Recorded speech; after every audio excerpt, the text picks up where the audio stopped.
Welcome, welcome, welcome to Armchair Expert. I'm Dan Rather. I'm joined by the Duchess of Duluth. Hi there. For anyone who's forgotten our real names in the last 2 years of not being on other platforms, of course, still living proudly free on Spotify, but also available everywhere now as of today. So I'm really Dax Shepard, and you're really Monica Lily Padman. That's right. Yeah. Could have forgot in the last 2 years. I almost forgot. Yeah, sometimes I do too. A name I bet you won't forget. And there's a beautiful symmetry. We talk about it, which was our very first guest over 5.5 years ago was the lovely Kristen Annie Bell. That's right. And she's back today for our rejoining of all the other platforms. Yes. We got her back. We scored her. Very appropriate. Very. Very, very appropriate. Sim, duck, duck, goose. ding, ding, ding. Oh my God, if you haven't listened for the last 2 years, you don't know all the inside code words. If you haven't listened for the last 2 years and you remember us, you can go onto Spotify for free still. And learn all the inside duck, duck, gooses, the sim, the ding, ding, dings. We've had a pretty fucking amazing 2 years with some awesome guests. We certainly have. Without further ado, please enjoy my lovely bride, Kristen Bell. He's an armchair expert. He's an armchair expert. He's an armchair expert. You have cute makeup on. Thanks. Eyeglasses. Well, you had gotten a pretty powerful facial a couple days ago. I did. And you came up to say hi to Tig. And I was red, and I like to get it out of the way real quick. Like, I know I look like a cherry tomato. And she said I would never have noticed, which led to a funny her eyes are conversation. broken. it is not her politeness. It is because her eyes are broken. Yeah. And then I don't know my explanation, but I often miss some key things that I'm embarrassed to have missed. Well, I appreciate that, because if I come home piping red or have any other, I don't know, hairs growing out of my face, I appreciate that you're not clocking that. It's just the worry that you do need your partner to be somewhat observant. Perhaps there was something I didn't want. We're at a dinner party and I've got a booger hanging out of my nose. I need you to be there. Big piece of spinach in your teeth. Sure. Yeah, or like blood falling out of your eye. Sure. Sure, If I'm some- bleeding from the face, Yeah. I'd love you to be aware. Facial bleeding. Look, as much of a bombshell as you are, you're such a hottie, and you're only getting hotter and hotter, which is incredible. Appreciate you. That's not what I bought. I signed What'd up. you buy? I signed up for the personality. Yeah. I really did. You're a party to live with, and your ability to mimic and make me laugh is what I signed up for. And your good motherness, too. The hotness has just been a bonus, and you've been keeping it tight as fuck. Thank you. I did work out this morning with our daughter. We went down into the gym. Delta? Yep. She vacillates between actually working out, like doing some bicep curls, and then just getting, and I don't blame her, captivated with her reflection when a particularly strongly emotioned song is on. And then she'll just start mouthing it like she's in her own music video and staring at the mirror for the other 2 minutes, which is, I think, sweet. So we did a little bit of a workout together. Yeah, well, 2 mornings ago, I hear music blasting outside. It's like going through the deck Sonos. It's loud. And look outside. Delta's out there doing bicep curls with the music cranked. That's and I was right. like, I feel like I'm living with a 15-year-old high school boy from Michigan. Do you know why she did that? Why? Because the last couple days, she has watched a lot of TV. And she said, Mommy, my brain and my body don't feel good. And I said, well, of course not. You have watched 6 hours of television today. It's your summer break, so that's what you should be doing. But this isn't a mystery to me why you feel sluggish and gross. Yeah. And she was like, okay, I'm going to change that tomorrow. She hit the ground running. She bounded down when I was making breakfast in a workout uniform. Oh my God. And she went outside, listened to the Barbie soundtrack, grabbed her 3-pound weights, and had terrible form, but lifted. You know, she's doing her best. The form wasn't great. I looked out there and I thought probably doing more damage than any good, but also she's so limber and young that, she can afford to stretch some things out. And then didn't the other day she say something that you overheard where she told me I had a really nice frame? She was complimenting you, Yeah. on your physique, which is rare. That I'll get a compliment from my kids? Either of us. I Yeah. always say it's like you and I have agreed to be on one of these makeover shows. Yeah. And every morning when we walk out of our bedroom, the judges start evaluating how good the makeover was. Yeah. And it's never good. No. I'll watch them come up to Kristen and just grab a side of her stomach and just start tugging on it. God. Or God forbid I'm changing my top and they will run from across the house because they're still like right below my breastplate and they'll just take their hands and just jiggle up and down my... They are so entitled to your breasts. They had a name for them for a while. What were they called? They did give them a funny name. Wasn't flattering. That's what they don't tell you about being a parent is that you got to get a thick skin because they're going to let it rip on you. Wait, speaking of no her kids' gloves. and your skincare, remember when you got that facial, but they accidentally gave you lidocaine? You're allergic. Is it lidocaine? Yeah, because it's one of those ones that's like a microneedle, but it has, and I'm not a doctor, but like an ultrasonic sell pulse yourself or something short. at the bottom of it. So it just is all around good for rejuvenation. And they're like, oh, you'll be red for probably 24 hours. I'm like, great. That's the kind of thing I like. But they injected, this is like a nerve blocker or lidocaine or something. It was just like a numbing, like so it won't pinch your skin when I'm doing it. I was like, great, let's try it. And I had a lion's brow for 10 days. Yeah. It was pronounced. You look like a little bit like a Neanderthal, which I love, of course. I did. Pronounced Or brow ridge. what Monica and I remembered was I looked like the Beast from that show Beauty and the Beast that was on in the 80s where the Beast lived in the sewer and it was Linda... Cardellini. No. Vandalisa. No. Evangelista. That was close. That was what I was thinking. Oh, of. that's what you were trying From the to do? Terminator movies. Oh, Hamilton. Linda I Hamilton. think it was Linda Hamilton. Yeah, that sounds right. And the Beast, and that's what I looked like. And that's when Delta said to me, Exactly. how do I know you're really my mommy and not a zombie wearing my mommy's face? She was like crying. She was really worried you were I never a did it fake again. mom. That's not the only time that happened to Delta, though, because remember, I took her to Michigan on my own when she was 3, and my beard was really long on that trip to the point where I was like, this thing's got to go. It was one of those feelings where like, it was like an itchy sweater, and I had to get it off Claustrophobic. now. Yes.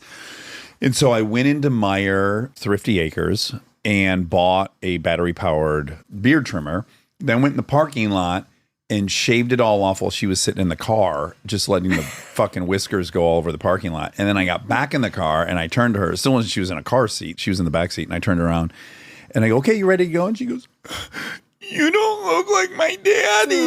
And I was like, oh, This is honey. the saddest story I've it ever fucking heard. broke my heart. I'm like, oh my God, I was so reckless. I should have brought it down in stages, kept coming back in the car. There was guards. I could have done that. Or just let her know I'm going to shave this because Yeah. she did go through a long phase. I don't think I was keeping the fact that we were at Myers for a beard trimmer so I could shave. I just think even though she knew that was happening, I didn't look like me all of a sudden. Yeah, but she went through a phase where she was pretty preoccupied with the fact that we were zombies living in our parents' skin. So, like, I don't know who's to blame in this. instigated Yeah, who instigated this situation? Because she used to ask me that question all the time. How do I really know you're my mom? You don't. I was like, I don't know, man. I don't know. I don't know what to tell you. Well, listen, we can't talk about your esteemed acting career, which is No. a shame because it's so good. And naturally, we would have done that a little But bit. it's kind of old news. I haven't done any of that work You in are a long, long retired. time.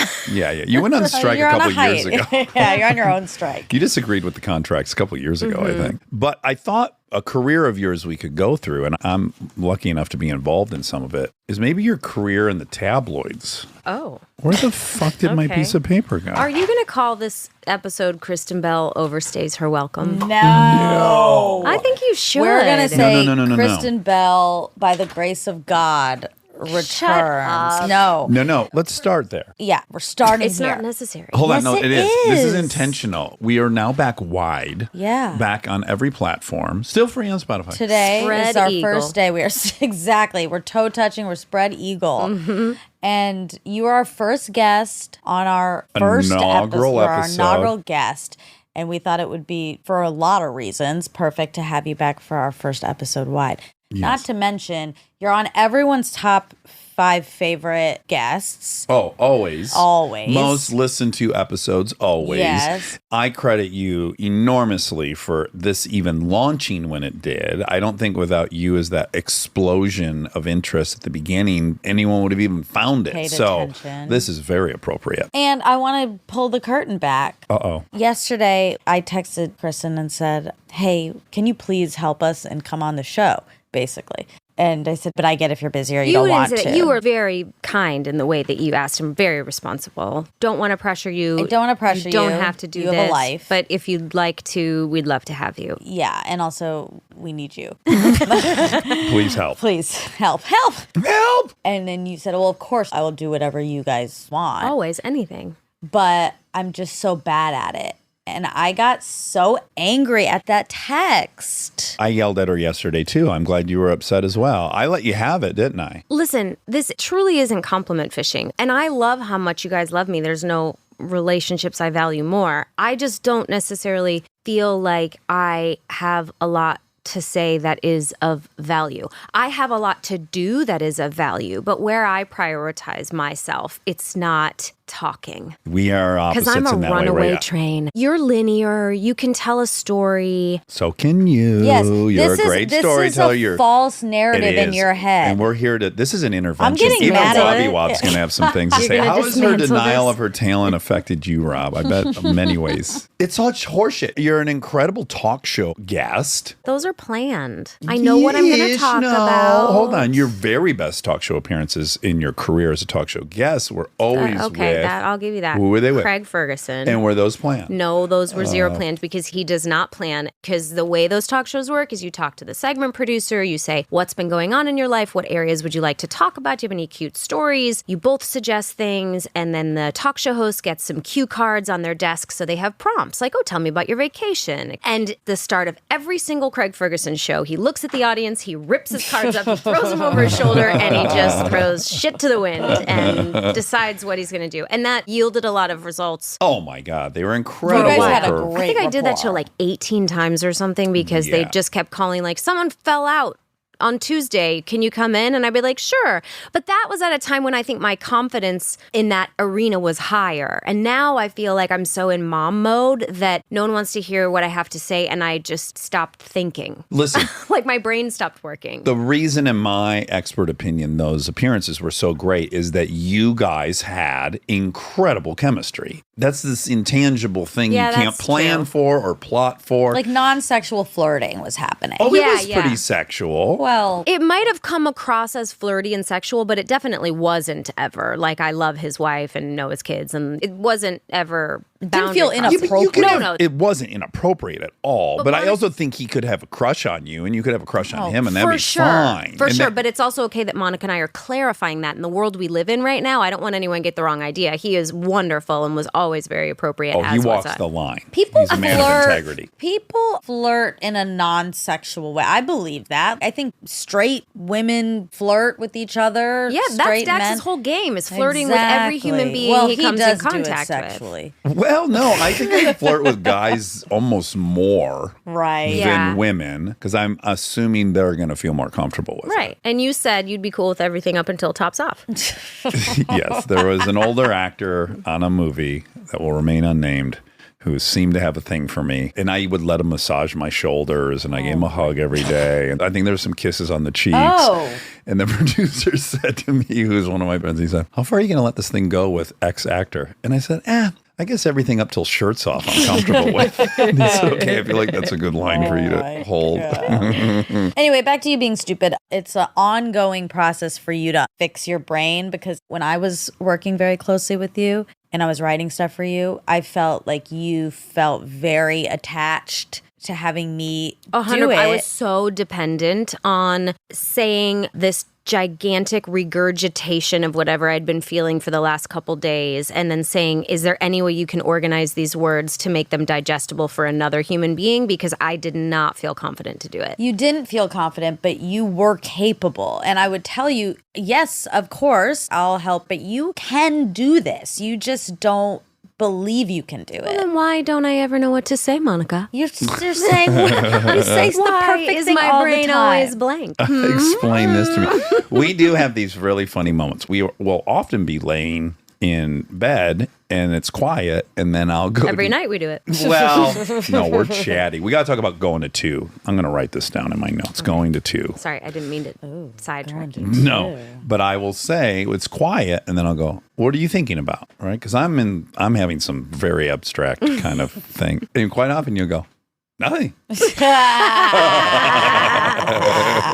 I think in this early on in life commitment to staying open to opinions and ideas in all walks of life has sort of morphed into just a lot of dead airspace. I remember one of the hardest times I ever made you laugh was we were sitting in an airport, and this was a long time ago, when they still had like usable desktops at airports when you could check into the business area if you had to get work done.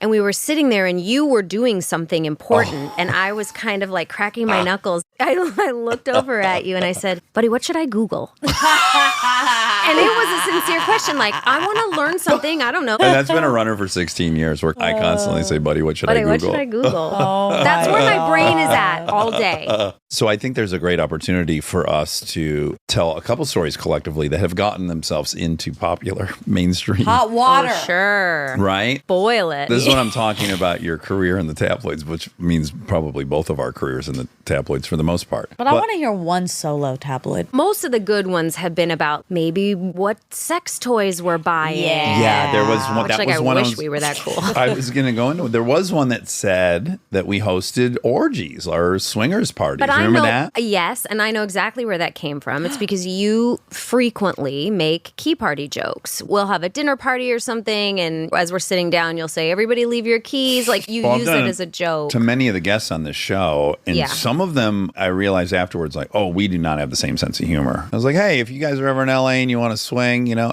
A lot of people don't get jokes. Yeah. I mean, that has actually been something I have been thinking about lately. Is it's such a bummer that everything you say has to be taken so literally that there's no room for fun in expression or language anymore when you're telling a story, because you better have the facts right. It's just such a lame way to communicate. Well, how often do you post something that you think is so obviously a joke? Yeah. And you see people spiral that they took it literal. And then I have to admit to myself, yeah, a lot of the country's not into comedy. Doesn't it just make you feel bad that there is a level of communication that that person who's taking it so literally is missing? I mean, certainly there are spectrums of brains, right? Like, people could take a lot of things literally, and that's totally fine. And then you just explain. But for the most part, when those comments come in, I just think, like, what a bummer that you're not playful. Right. Yeah. That's really what it I is. think a lot of people are angry and looking to be angry. Well, and they should Google something, because there's a lot of They fun should ask stuff their- out They there. should ask their buddy what to Google. You don't need to be angry. Just you ask know your what? buddy what to Google. They probably don't have a buddy, if I'm going to be compassionate. Or they do, but they met through something they hate, which is Yep. really dangerous. True. Yeah. That's another funny thing about you is your algorithm. Speaking of what should I Google? If something happens with an animal in America, Oh my God. you will see it. Well, two different kinds. Either cross-species relationships, You love those. love them, A chicken and a goat. clicked on them so many times, the dog that's taking care of the bird. Oh, that's cute. But the other one, and this is why you got to be careful what you tap. I one time clicked on a headline about an alligator attack. And I'm not exaggerating, 40% of my news feed is alligator attacks or crocodile attacks.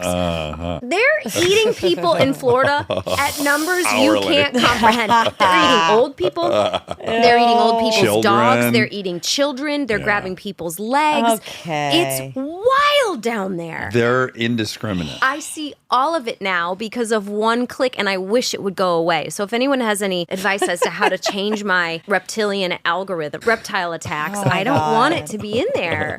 Okay, so another thing that I think we're both really kind to each other about is most frequently when you want to show me a video, it is a dog caring for some other animal. Well, those are the most interesting. Well, I mean, what else would you show?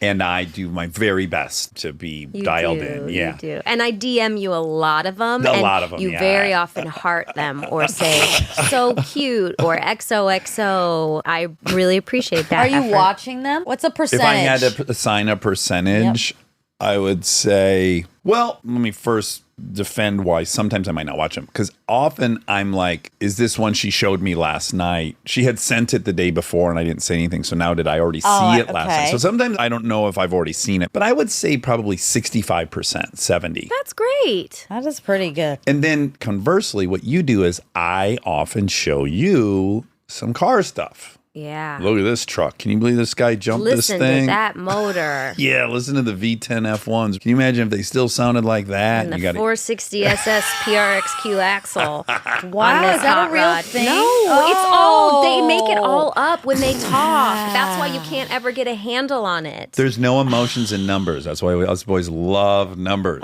Yeah, numbers. You show me a lot of horsepower videos or Yeah. people backing through their garage. Well, this is when I figured you out because one of my litmus tests of human beings is I was obsessed with America's Funniest Home Videos growing up. And I used to sit down and watch it with a lot of people. Let me add, when TiVo came out, your entire DVR Whole catalog. was hundreds of episodes AFV.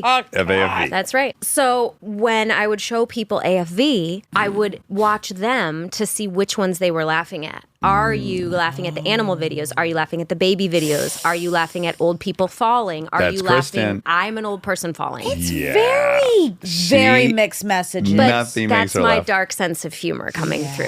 Is I love the animal ones, but you get an old person that trips on the dance floor into a fountain, I'm on the floor. Well, the stakes are really high. I think that's why you like it. And I think that's why I like the car ones, because danger's imminent. Their hips aren't up to a big fall, and you know the stakes are high. The stakes are high. And the ones Dax would always laugh at never ever even produced a smile on my face. It was like somebody gets in the car and then they accidentally go into drive instead of reverse when they're backing out of their garage and they go through the wall and he can't breathe. Yeah. He's laughing so hard. That brings me to the most dangerous laugh of your life, which is... I'm not going to do it. Don't even try. Wait, you're not going to do the laugh? Oh, when I met her, she laughed like Bart Simpson. I know, and then and she I really wanna changed it. hear I know, but Delta it. does sometimes, and it I makes know, me so because happy. it's my natural way of really like guttural laughing, but it does sound very close to Bart And Simpson. why did you change it? Because it made me insecure. Imagine if every time you laughed, you sounded like Bart Simpson, and then everybody said, "Oh my God, you sound like Bart Simpson." Did You'd everyone be like, say it, or did he say it? When did you he realize was everyone to I me. loved it. Yeah. Au mon frere, au contraire, mon frere. But we had just come home from the hospital. You had had a C-section. We're time jumping now. But it's Well, the related... most dangerous laugh of your life. And it's related to the type of content that makes me laugh. And you laugh. So you said, buddy, you cannot be funny tonight because I don't want to tear my stitches out. And I said, okay, great. Yeah, no, my organs will fall on the floor if you make me laugh. Yeah. This is very important. I told him this and he looked at me like Dennis the Menace. No, Yes. no. Okay. Yes, you did. Okay, You were then like, you tell okay, your version. I I'll won't. tell mine. I just noticed that you were going Well, to use all your power not to try to make I me wanted to laugh. make you laugh more than ever because you just told me I couldn't. Yeah, For the sure. twinkle in That's your what eye. I meant. Absolutely. You're right. But I said, okay, then what should we watch? Let's watch something that's not funny. You know where this... Of Do you remember course. this? Yes. I remember. So, Like Schindler's List. well... Close. Not too far off. So we thought, let's watch 60 Minutes. That's not a comedy program. Normally not. That's a news show. 3 segments. And so we're watching it, and the first 2 segments are great. They're not funny, warning us of some impending doom and crisis. And then we get to a feel-good story at the end, which is about a young boy that was one of the, like, lost boys, one of the boys that had left on foot. Traveled throughout Africa. What is the what? What is the what is about that? Yeah, it's incredible. So you meet this kind of temporary encampment where kids are waiting, hopefully, to get adopted to go to America. Not little kids, though. This boy was a teenager. Teenager, Yeah. yeah. Okay. It's a moving, beautiful story. Yeah. And you meet the boy at the encampment, and then he gets his papers that he's getting adopted. And I think he's 16 years old. And first thing that hit us was, first of all, he'd never been on an airplane. When it landed, it was the first time he ever saw an airplane up close. He got on it, and they served them the food. By the way, let me say the whole thing was beautiful because you're watching him see these things for the first time. And we didn't have a clue that we would end up starting to laugh Yeah, during I'm this like, program. I'm very You're nervous, anxious. right? I'm so Yes. nervous right now about the end of this so story. the first thing that happens is he gets on the plane and the flight attendant serves him his tray of food. There's no explanation, right? So the first thing thing he gets curious about is there is a foil wrapped pad of butter. He's not seen one of these, right? So he unwraps it and we think he's going to spread this on a thing. And then he just takes a bite out of it like a Snickers bar. The whole pat of butter up and eats it. But he was nibbling it like a candy bar at first. And he had a really curious look on his face, like, what is this? This is weird food. So that was like, uh-oh. And then we kind of giggled because this is innately funny, someone eating a pat of butter like a Snickers bar. And so, whoa, tremors. And then we thought, and I was like, are you okay? Oh, yeah, it was okay. Now we're trying not to laugh, which of course is making it worse. And then we think, okay, well, that's going to be the only funny thing for sure. And then the boy goes to like Atlanta where he's adopted by this very kind older man. My dad? Your dad. Oh. And the dad decides to take the boy out to teach him how to drive. And again, it's such a sweet moment. And they're filming the boy driving and the older man in the passenger seat. And he's instructing him what to do. And for God knows what reason, the boy just all of a sudden turns off of the road, goes down this humongous hill. Now the car is fucking bouncing erratically. And then they fucking crash to a ravine. Oh, God. You're like, whoa, why did they include that? That's insane. I was laughing so No hard. one got hurt. Yeah. No, everyone's fine. To giggle Well, at he it. just took a left turn into a field. We and wanted drove to see straight what that into was like. Sure. This wheel moves. Yeah. Of course. Do you have any more of that candy? The lesson, this food That is salty rich. candy? The lesson is don't watch 60 Minutes after you've had a C-section because That one snuck up on us.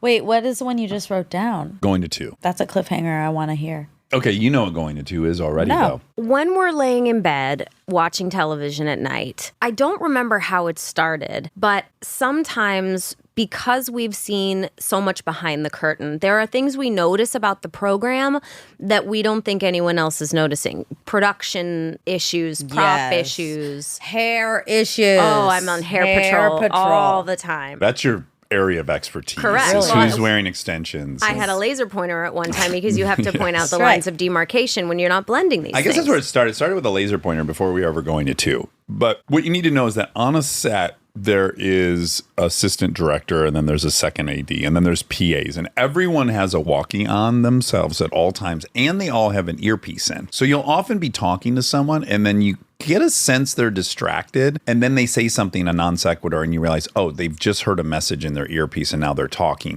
And they generally put the clip of their walkie-talkie on the collar of their shirt. And so often when there's an issue, and you're talking to the AD, you'll hear him go, okay, go to 2. And he's telling them, go to a different channel. Go off the main channel because channel 1 is where the main people communicate. Like channel 7 is where electric communicates. Channel 5 is where the grips communicate. Transpo has a channel. Right. But 2 is where you have elongated conversations about something that's necessary for channel 1 to know or to solve. But we need more context needs. So you know what? Go to 2. Let's talk this out on 2. And you grab your collar, and we always grab our collar. Mike, can you go to 2? On 2? Yeah, Gail is wondering if she's going to be seen in this whole scene because she is in the deep background. This is a 3-day scene. She's in the deep BG. I'm going to need her to sit on that stool, though. I mean, I guess if she ducks down a little bit, we can cut around her. I guess what she's asking and I'm asking is if we put her stand-in back there, will it be obvious from what lens you're on? Does her stand-in have a wig that matches? I'll have to ask Becky about that, but presumably yes. If she has the wig, we're good to go? Yeah, let me ask Dan, but go. Okay.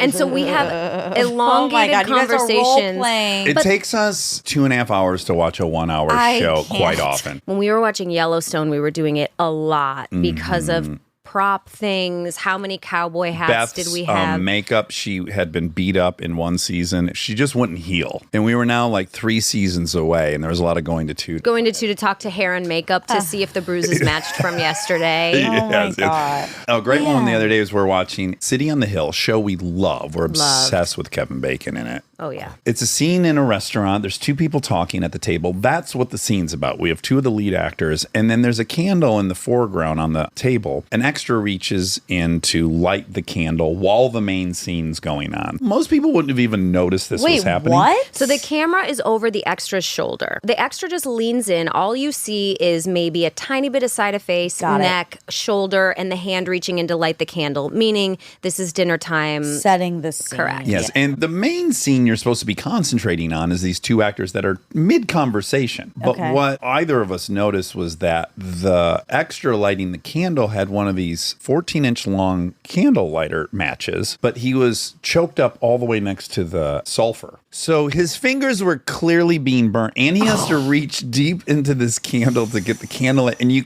see his hand get burnt in the scene. And it was one of those candles that are like red and sort of oval shaped that they Italian have. restaurant like candle. an old Italian restaurant. Oh my! So he has to get in this tiny oval, and he was clearly being burned while the scene was happening. And Kristen's immediately like, Dan, can you go to 2? Yeah, what's up? Did we not have stunts here today or fire? Is he authorized to be lighting this candle? Yeah, we ran him through it. He hadn't choked up on it the last time when we did it in the blocking rehearsal. Did you specifically say the reason that we handed him a 14-inch match is so he wouldn't get his fingers burned? Because where he's holding the match, it's incredibly distracting. I'm going to ask to have Kevin, I think, interface with him. What's his name again? Is it Daley? It was like Kenneth. Kenneth. There was like a T on the end of it. What's his name? Kenneth? No, Kenneth. Kenneth with a T, a hard T at the end? The one thing we will dip into is how often the ADs have to scramble to deal with different people. Like, okay, I'll talk to Kenneth. No, it's Kenneth. Kenneth. Right.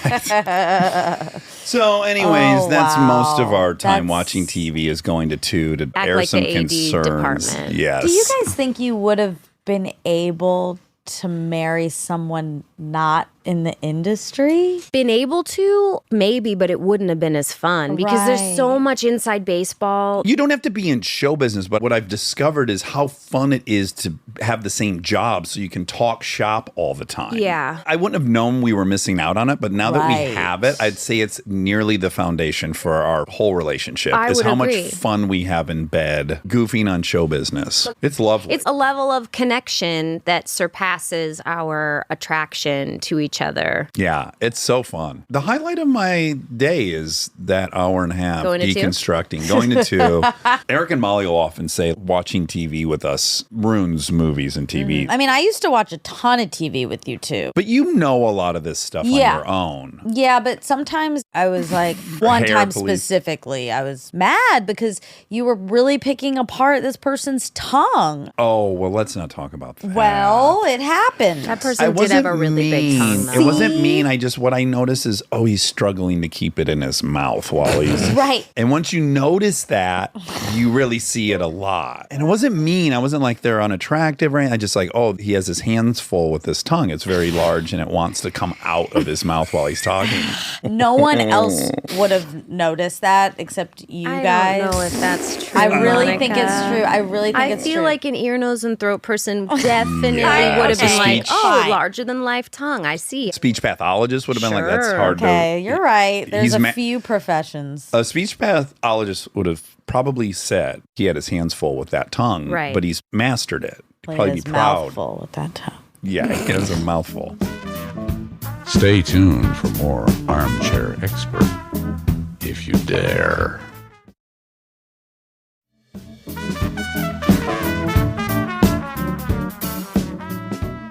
Okay, anywho's, tabloids. I think we should go through the entire airport experience, the recent one. Oh, sure. Because it made a lot of news. David said it made the news in New Zealand. No. What? The New Zealand? Yeah. It made the news. That's what they should call it there. Welcome to the Zealand. New Zealand. I'm kind of shocked that it did because it was one of the more uninteresting things. I'll start finding out during the day because friends will text. That's exactly it. Or my parents will text me. Yeah. It became obvious that this airport thing was one of those things. Yeah. And then also I had just an inordinate amount of comments on that post. And then I noticed I had a ton of comments from people that don't follow me. So that's what made me think, it has to be in the news because if you don't follow me, you're not seeing this post. You have to have seen it on the news, then came to see the post. And Right. now you're telling me what a liar I am. The airport one. Yeah. Well, let's not deconstruct social media. Let's tell the airport story.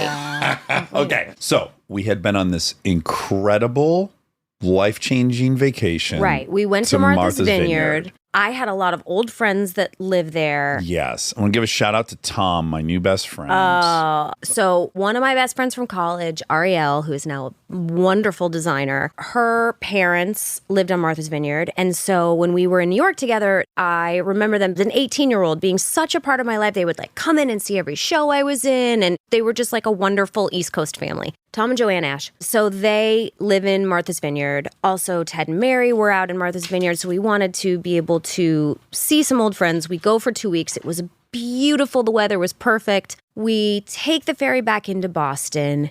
Our plane is supposed to depart at, I guess, noon or something. And let's already talk about that. Our natural disposition differs.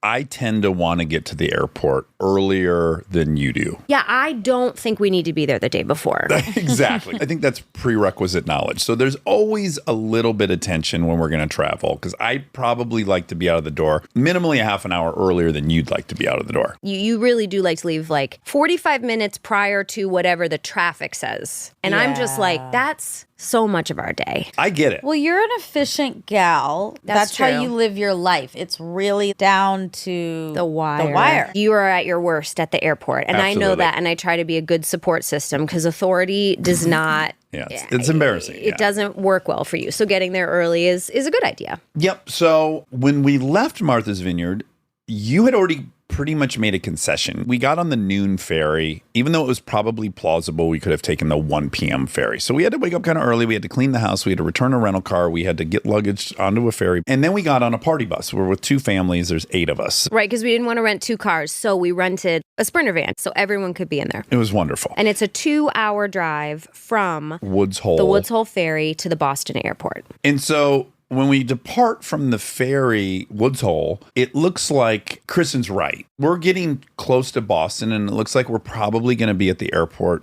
2 hours early, which even I don't want to be there 2 hours early. Until we get to the tunnels. They're all closed, or not all of them, but enough of them that this 2-hour window we thought we were going to have, we're sitting in a ton of traffic. And then I'm just getting very grateful we're this early. The Boston airport is under construction. I did take that into consideration, or to credit her, Anna was like, hey, you know the Boston airport is under construction right now. There's only 1 tunnel open. You got to make sure you're super early. You're going to miss that flight. So we ended up getting there in plenty of time, but we got there probably an hour and a half early when it looked like at one point we were going to be 2.5 hours early. So it was kind of this perfect compromise of you and I. It worked out beautifully. We got in there. We're like, great. We have time to eat. We ate at Samuel Adams. We did. We played spades with Eric and Molly. The most incredible coincidence happened. Larry Trilling and his wife, Jennifer Trilling, who had come and visited us on Martha's Vineyard and stayed 3 days, and we had the best time with them. And then they left on their road trip. Turns out they were at the airport on the same flight back to LA. Larry Trilling is Dax's favorite director from Parenthood. Directed 39 of 100 Parenthoods. An incredible human being. Most beautiful dude ever.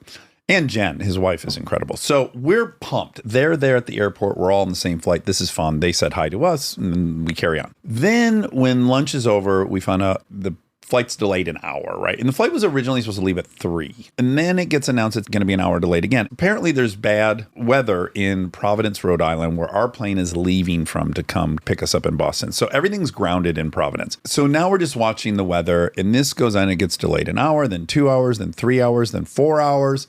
Then 5 hours. The last time I remember, it was like 8:49 was supposed to be the departure time. And the plane arrives, and we're watching our bags get loaded onto the plane, which I think is a great sign. Okay, we're going to get out tonight. Also, I had a huge work day the following day once we got home. Yep. It was, we were going to land at 9 p.m., then it was 12, then it was 1 in the morning, then it was 2 in the morning, blah, blah, blah.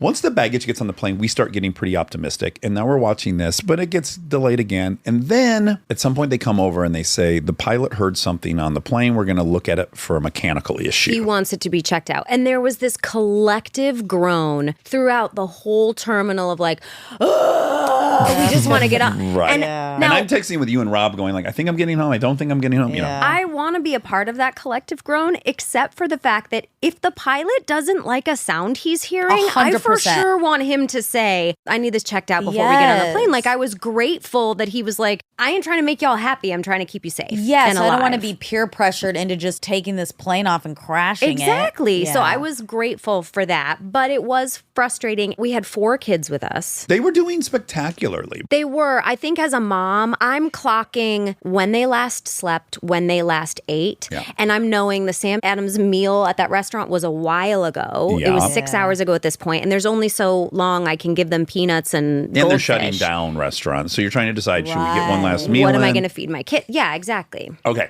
So they announced that, and we're like, okay, whatever. Hopefully they'll look at this for 40 minutes and then we'll be on our way. And then they come over. At this point, a flight attendant, Kristen, comes over. She has seen you sitting there. She had gotten off the plane while they're looking at the mechanical issue. And she said, do you remember me? We were on a flight a long, long time ago, and I gave you the dogs. I immediately remembered her. 10 years ago, I'm on an overnight flight to New York, and I'm curling up to go to bed. They shut the lights off, and all of a sudden, I look in the aisle, and there is a dog, a loose. Oh my God. And you're like, I'm stray. Free range. dreaming. I'm dreaming. This is my dream. Yeah, a stray dog. And I'm like, what? What's going on? And then I see another one. Oh, Jesus. Oh my God. It looks like they're crawling out of all of the holes in the Oh my plane. God. So I'm trying to get her attention, and I'm like, there's dogs. There's 2 small dogs running around underneath the seats. And she's like, what? So she's looking on the floor. I'm looking on the floor. And she picks them up, and she brings them over to me, and she goes, I can't make an announcement. We've turned the lights off. Everybody's sleeping. And I was like, give them to me. It was my time. Waiting your whole life My for this whole moment. life. This is what you were training for. Honestly. So she hands me these 2 little dogs. I cuddle up with them, and I think I sleep with them for a fair amount of time. Oh my God. Don't know whose dogs these are. Just know that I'm needed. I'm Don't here. care. Don't care. By the time the lights came up, however many hours later, we had realized that there were 2 carriers under one of the other passengers' seats, and that passenger was A-Rod. Was it Derek Jeter or A-Rod? You know what? In We the telling of flipped this it? story the last 10 years, we thought it was Derek Jeter, but I think I said that because I have a problem with sportsmen. Sure. Sportsman. It was A-Rod. That makes sense. I mean, they're on the same team. They're both the big names from the Yankees. So easy mix up. Maybe it was someone he was traveling with. They were in his group. We realized it. We put him back in the containers and informed him like, oh, maybe the zipper was open here. Your dogs, don't worry. I snuggled with them all night. But the point is, Kristen, the flight attendant, came up to me and was like, remember that? And I was like, of course I remember that. That was the most unique plane experience I've ever had. So now that I remember Kristen,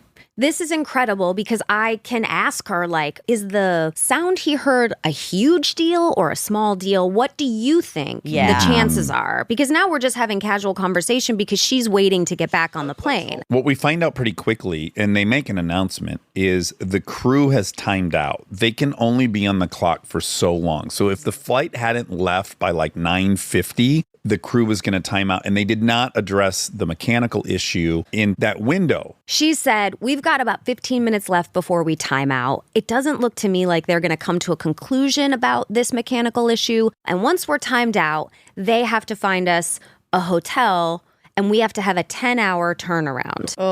At that point, it's like 10 o'clock at night. And so everyone starts searching for a hotel. The Trillings, they too have been calling every place. And what we quickly find out is that the closest hotel, and this is important because some of the criticism we received suggested that none of the hotels to our liking were available. There which was is not any place to sleep within 50 miles of the airport. And this was because the airport's under construction. It was because there was a flight to London. There was a dozen canceled flights. Cancellations. And everyone knew before us because they kept kicking ours like it was going to happen in the night. So by the time we acknowledge, no, this flight's not going out tonight, everyone's already grabbed the hotel rooms. And there are hotel rooms, full disclosure, about 50 minutes away at night. No, 50 miles. That's Okay. longer than 50 Yeah. minutes Okay. because you have the traffic getting out of the airport. Yeah, and most people aren't driving 100 miles an hour. Exactly. It'd Yeah. be 60, but same difference. But the point I'm trying to make is at 11 o'clock at night, we can get there in an hour. But we have to recognize that with all the tunnel closures, that coming back in the morning is going to be at least a 2-hour commute. I'll sprinkle on top of this. We've got 8 people. So we can't just take one tiny room. We have to have 2 rooms. I mean, I guess we could have one room, but then the hotel sometimes asks you how many people are staying there. And if I was like 8, I don't know if they'd be down for that. And at that point, they are telling us that the flight's going to take off at 8 in the morning. So I was instigating this, I think. I was saying, look, let's just sleep here on the floor. Plus, it was kind of exciting. We were like, girls, we're sleeping at the airport. They were like, what? This is camping. This is so cool. We're like, we're going to go to that shop before it closes. And again, we had 8 people. So we had to buy everyone a little neck pillow and a blanket. They're not cheap. Those blankets and pillows at the airport that are made of styrofoam are $35 a piece. Oh, they made a fortune. Regardless, we lay down, we have a great attitude. And I think the video we posted is us partying. Like, it's going to be a fun camping experience inside the Logan Airport. And we play a round of spades. We're having pretzels for dinner. It's great. Some kids fall asleep. Now it's like 11.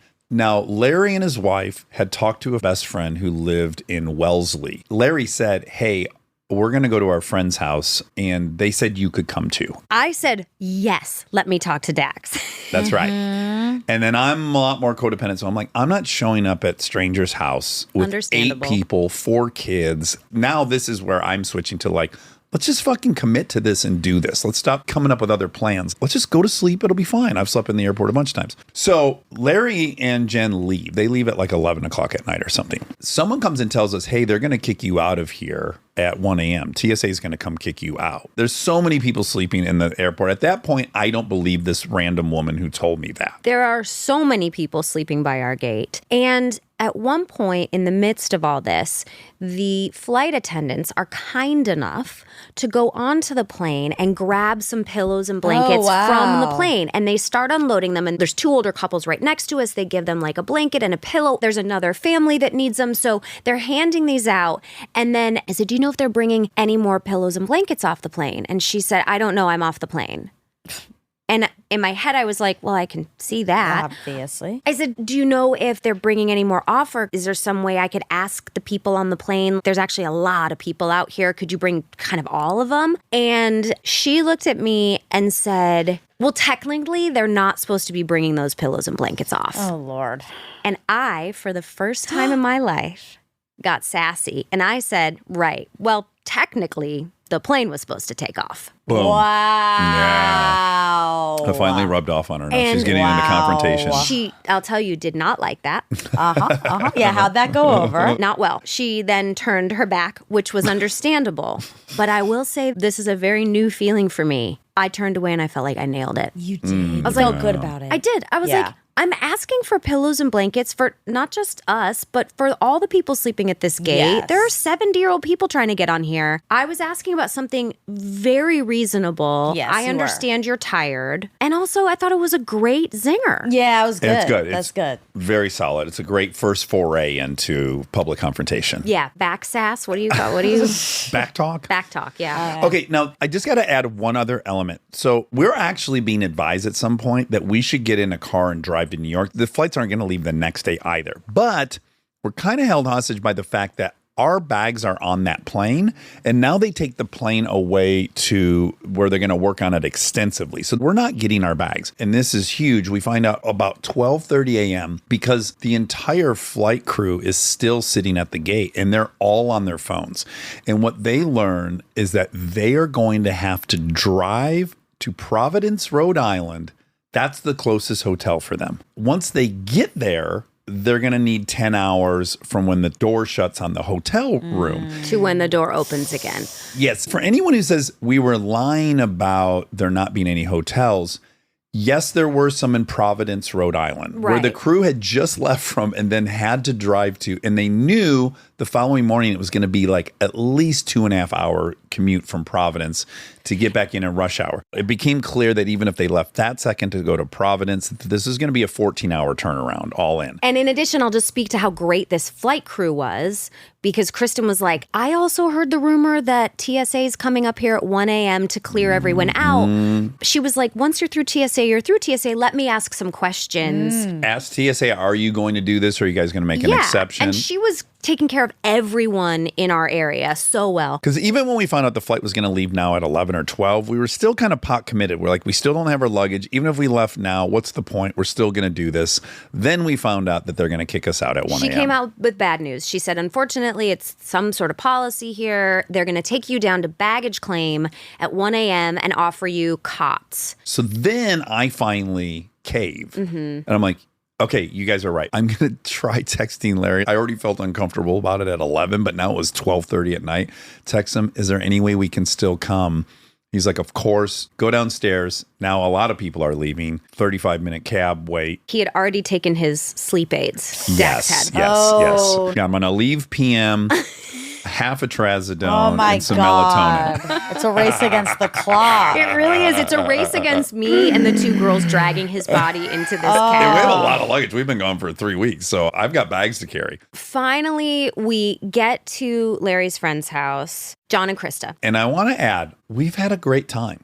Yeah, the whole thing has been so fun. The thing has been fun. The thing I got worried about when it got on the news is like, I would hate for people to think that we were upset or complaining about the experience. I just thought it was novel and funny. It was just the anxiety of making the right decision. Like, do we sleep here? Do we go there? How are we going to get the most amount of sleep? You said that you got mad when they said that they were making everyone leave. I thought that was insane. Yeah, Yes. you threatened to stay. Great point. I started realizing he's putting a stake in the ground here to stay. The last thing I need is Dax fighting with the TSA guards to stay in the airport. I knew that wasn't a good mix for me either. How do you handle this? How do you handle when you know this is about to escalate? It's getting hot. I make physical contact with him, which he's very in tune with. So I'll go up and like touch his shoulder or put my hand on his chest. I'll make eye contact with him and literally just bring him out of fight or flight. That's literally all that needs to happen. Because it's not like he's a person that makes insane, rash decisions. It's because he wants to protect all the outside variables when his family is involved. So I know I have to bring him out of fight or flight. And that's really all I have to do is ask him to connect with me again, physically with eye contact and say, what do you think is the best for our family right now? Or can you take a couple breaths? And he always says yes. Yeah. He even was the one that said, I don't need to be talking to TSA at 1 a.m. I know it's not going to go well. I can feel that I'm going to not cooperate the way I should. So let's just get out of here. We get to John and Krista's. It was already kind of fun. And then it switched into truly one of the most beautiful moments we've had as a family, which is we walk into a stranger's home. They're both up. They greet us. They're saying they're happy we're there. They take us upstairs. They've laid out mats. They've put bedding down.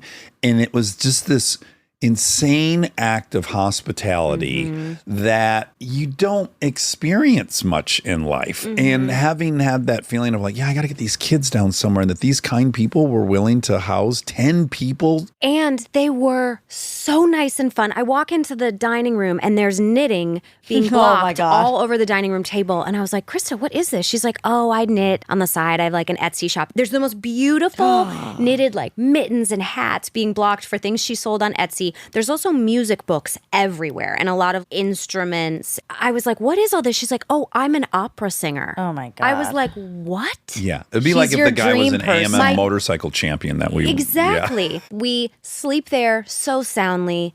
We wake up the next morning. They've gone to the grocery store and gotten eggs and berries and put out this beautiful spread. Our favorite cottage cheese. Our favorite cottage cheese. Larry really, good culture, cottage cheese. We go downstairs with this beautiful breakfast. It felt like coming down the stairs in a Christmas movie. Yeah. Identical. Because it's an old house. Like, it was a really cool, charactery old house.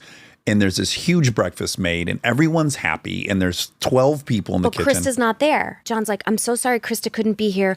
She brings this music program to the juvenile detention center some mornings, so she has to be there, and they expose the kids to music. And I was like, yes, these people were angels. And then we got in the car, and we went back to the airport. It was delayed a couple more times, which was fine. And then the boot is, we get on the plane, we sit down, and we realize almost the entire first class cabin are the flight attendants from last night. sitting. They didn't have to work Yeah. because they were just getting back to their base, but they were like worked for too long. And I'm grateful that whoever their boss was made the call that no, they shouldn't have to work this flight. They're all sitting in comfortable seats. It was amazing. I high five with Kristen as I walk by. And then I remember she reminded me that she was the one that told me that an anagram to Kristen is stinker. You love that. Yeah. I do love that. She told me not to tell anybody, but I did. You just told everybody. Anyways, the flight attendants finally got to relax. I'm not sure if it was the same pilot or not, but it felt so special to have that weird camping trip in the airport and then also be involved intimately in the space of these strangers who were so generous. Yeah, it was really, really That's incredible. nice. So I guess I was confused when I saw these really angry comments on my post because I can't figure out what makes someone mad about that story. But here's the thing. You're treating everyone as though they have the emotional and intellectual capacity that you have or that your circle of friends. A lot of people just get on the internet and they say, buddy, what should I Google? And they just Google angry, mad stuff. They want to be angry about something. So it was anything. It was like, you're not being kicked out. Of course there were hotels. I can't believe you spent $600 on pillows. Yeah. One of my favorite one was more like no hotels up to your standards. And I was like, yeah, I we're don't think sleeping they've on seen the some of the floor. places we've slept with our children. If that's what they're thinking. But just the notion that the video is us on the floor. You have to stop trying to prove things to people Me. because Exactly. it happens everywhere. It doesn't just happen to us. It happens to every single person, no matter how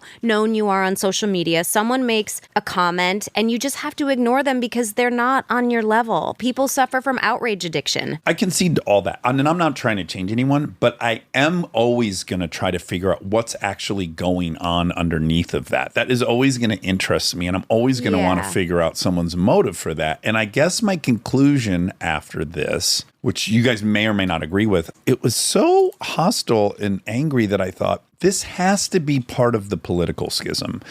We have to somehow just represent liberals.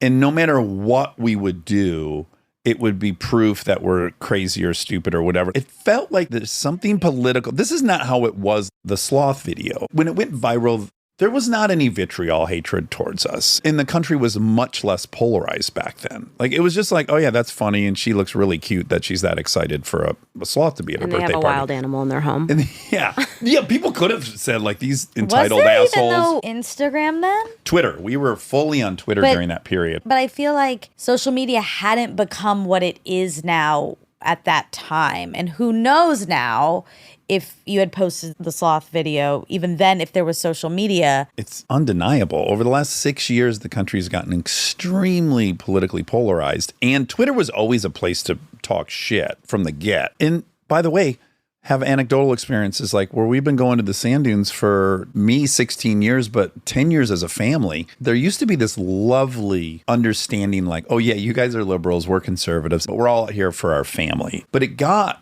actually hateful and a little scary during COVID and these other things that really turned up the heat on this divide where people were being actually mean out at the sand dunes because of this political divide. And I was like, God, I don't like this. But that's my explanation. I don't know why you'd be so mad unless we just symbolize liberals. You're not taking into consideration that it could be one person that has 80 accounts. I think we're giving it too much thought. Also, there are people that are unhappy. Humans desire an us and them. It's in our Sure. software. We have to fight it all the time. And lately, people are just arbitrarily choosing the us and them. It felt like somehow we got filed into a lot of people's them. Ultimately, it's not about us. It's about the person making the comment. People are going to make shitty comments, and the more time and energy you give to thinking about it, the more they're justified to do it. I don't really think about it. I mean, I think those are really good points, but I also think evaluating what's happening around you has some merit. I have evaluated it like you have. I've just decided a way to deal with it, which is I'm not going to give it the thought or attention. And not letting it affect your mood. We've also just had this debate about our show page, and same situation, just people being horrible. I think I am like you in that if I see it, it will affect my mood. I can't remove those thoughts. So I think it is like figuring out a way to deal with it, which each individual What person if we just might don't be look at different. the comments? That's my take 'cause on I it. don't need to know what everyone's thinking about me at all times. I think that's too much. Agree, but I love so many of the people that listen to our show and comment on the page, and they write the most beautiful, thoughtful things, and I like to acknowledge them and say, hey, I saw this. Thank you for taking the time to do that. To me, that's letting the shitheads win. I'm not there to thank the people that are being so kind. But they win if they're upsetting you. But that's why you can just block people. That's why Right. blocking He is so blocking. great. Yes. I do want to distinguish the difference between when they're critical to me. If I have a post and they write something shitty about me, that does hurt in a very specific way. I am inoculated a little bit. Like when I see the blowback, when it's Kristen and I, for me, it's super helpful because how on earth could you hate this woman? She's so lovely. Like if you hate this woman, clearly you're bonkers. So actually when it's like shared hatred and it's with you, I don't even mind it. It's almost like I've been in a movie with Scorsese and they said it was terribly directed. Now I can buy into my own insecurities that I am a piece of shit, but if you're involved in it, that's actually what inoculates me. Where those actually don't affect me, I just get curious. Like, what happened between the sloth in the airport? Yeah. I just don't think there's figuring it out. Yeah, that's possible. agree. Could be a mystery we don't ever get the answer to. It was heavy. Stay tuned for more Armchair Expert, if you dare.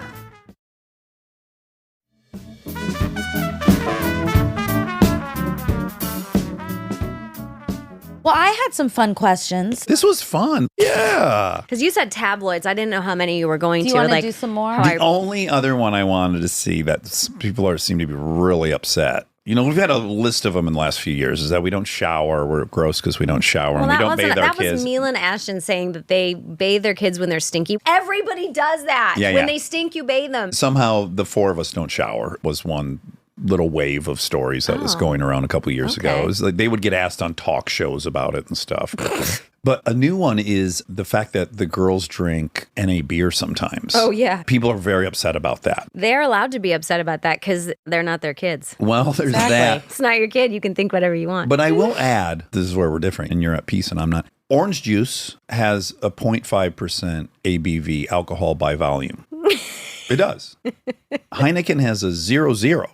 So 0.5 versus 0.0. So if you're serving your kids orange juice, you're serving them way more alcohol. A hamburger bun, Oh. 1.5% ABV, alcohol by volume, parts per million. What's so cute about you to me is that you are so logical and fact-driven and evidence-based. But if people want to be angry about something, they're going to be angry about it. Of course, they could look up that other foods have different ABVs. Of course, they would not choose to listen to the context of the story, which is when they have tried to order NAs, like at a restaurant or something, it's because of a very specific connection to you. Because first of all, they're educated on addiction and what substances are and how they affect your body and how scary they are and what they can do to you. Also, when you used to walk with them at night, being a great dad, you'd have an NA in your hand and they'd paw at the bottle. So that is like a very nostalgic feeling for them. And they like the taste of it. They take sips of yours. Yeah. Sometimes they'll take one out of the fridge. They'll order one at restaurants. I thought that was kind of a cute story. But again, it just turned into I let my kids drink. And I'm like,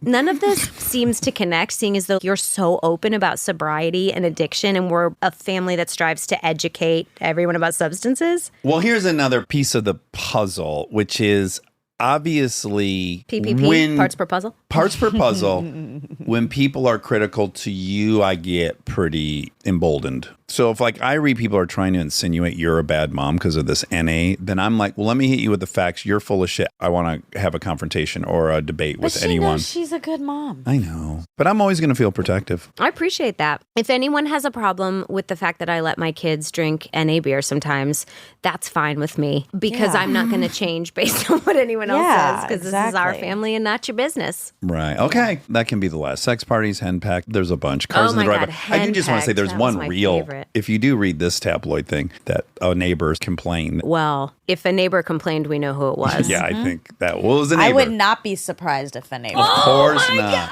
Of course not. We have a grouchy neighbor. Yeah, we do. Yeah. But that one was dead true. Kill him with kindness. It was sent think to you a- by Marcel. You think a neighbor complained that we have vehicles in our driveway? So we got an email from your publicist saying this magazine's going to run this story. They have a neighbor. They actually can't allow themselves to be sued. They can't make it up. They have to have a source. You're giving so much integrity to these tabloids. I don't think they have any integrity, are run but by I think they 19-year-old social media people. I think they know how to not get sued. I think We've they're quite sued 'em. good at that. Yes, Yeah. in England. Yeah. And we won. Yeah. But also, you might just have that in your head because you know for certain there is a neighbor in the vicinity. Who's Grouch? Well, I go, if a I would neighbor say did more sell than a- this, more I'm than a pretty grouch. sure who the neighbor is. I'm not trying to get hung up on whether someone did or not. What's really funny is we read it and you were like, well, that one's dead on. There are too many vehicles in our driveway. That's what's important. was There's it trailers you? and all. It wasn't you. Well, what I also know is that we love all of our neighbors. You know, we even love the grouchy ones sometimes, but we have so many fun afternoons with our neighbors, and our Halloween trick-or-treating is crazy, and we help neighborhood. organize it, and we love this neighborhood, so I'm not too sure that was a real source, but we can agree to disagree. Oh, I don't even care. What was much funnier to me is that they absolutely got one dead right.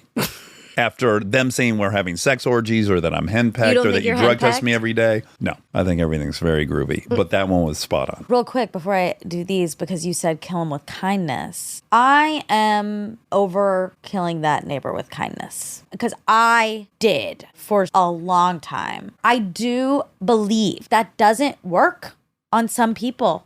I think it works on most. I think it's a great first way to go. Probably the highest percentage chance of success Yes, is that approach. 100%. I think you're mistaking what I mean by kill 'em with kindness. Oh, and I'll tell explain. you a story that will hopefully hit a home run. So being polite and kind when you're first interacting with someone is only to keep your side of the street clean, right? So that you don't ever feel like, oh, I can't believe I said that, even though I'm saying this right after I gave You didn't attitude. start it. I didn't start it, but I did end it. Yeah, you did. There's a point in killing them with kindness that you're never going to see the results. And that's actually the point, because then they have to sit with themselves. Because if you're going to be a shit person to other people on the planet, I don't know what you're doing. That literally doesn't make sense to me. We were at a restaurant in Nashville with two of our closest friends, and it was this old school steakhouse with a salad bar vibe, which is why we right? went. It's a great restaurant. I don't mind telling people Sperry's. Sperry's. It's Oh, it's incredible. If wonderful. you're in Nashville, go to Sperry's. But it's the kind of old school that some of the clientele still really cares how the other clientele are presenting themselves. Well, many of the Dressing. patrons had come probably directly from the country club. Yeah. Suits and ties, but not everyone's in suits and ties. Right. It's a casual place. It's a lovely place, and the food is so good.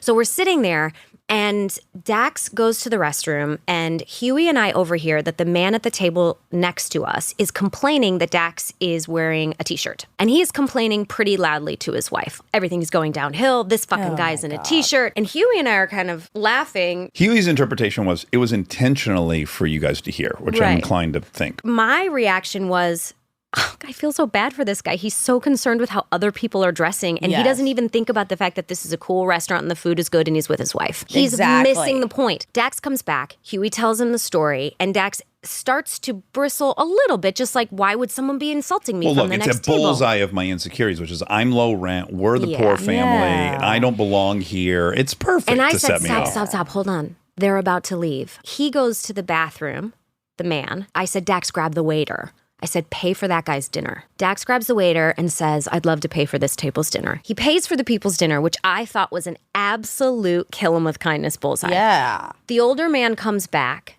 sees that his table has been paid for, says to the waiter who Great did tip, this. too. The waiter points at Dax. Dax waves his hand and says, hi, so sorry my outfit disrupted your dinner. And the guy had steam coming out Yes. of his ears. Yes.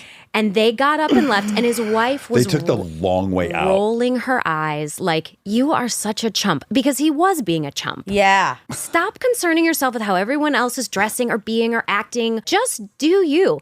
And I was so proud of you, because that is the epitome of killing them with kindness, because that guy is going to have the shittiest ride home because he knows that you're a nice person. It was an incredible idea, and you had it immediately. And it's kind of shocking that I went with the program so quickly because I immediately flagged the waiter when you said that. And boy, were you right. That's a good move. Huey and I together were beside ourselves because we think we were both planning on getting into some kind of verbal. Right, but that's so standard. He would have left and felt total conviction that he judged me that way because look how I behaved. Yeah. It's so right. You would have proved him right. Exactly. Yeah. But if you can find it in yourself to stop the outrage addiction or stop the anger and just go, what would be the coolest move I could make here? That's killing them with kindness. And a Totally. lot of times you'll change how people walk through the world just by doing that. I never change them when I get into showdowns with them. I just confirm their worldview that everyone's Right. out to get them, just like I think everyone's out to get me. I don't know how that relates to this grouchy neighbor, but I'm going to think of something. It's tricky because that is such a killer move, and I would definitely tell our audience to do something like that. But that's not a person in your life. If there's going to be someone in your life actively, you have to figure out a way to live. To me, that sometimes means boundaries, and boundaries can mean Confrontation. and not in a bad way, just in a very direct way. I am not someone who's going to get dragged into the mud with you. I'm not going. Sure. So you can talk like this to me, and I'm either going to ignore it or I'm going to say directly back, no, you may not. Anyway, okay, so there is a quiz. It's old. It's from 2015. It's called The 36 Questions That Lead to Love.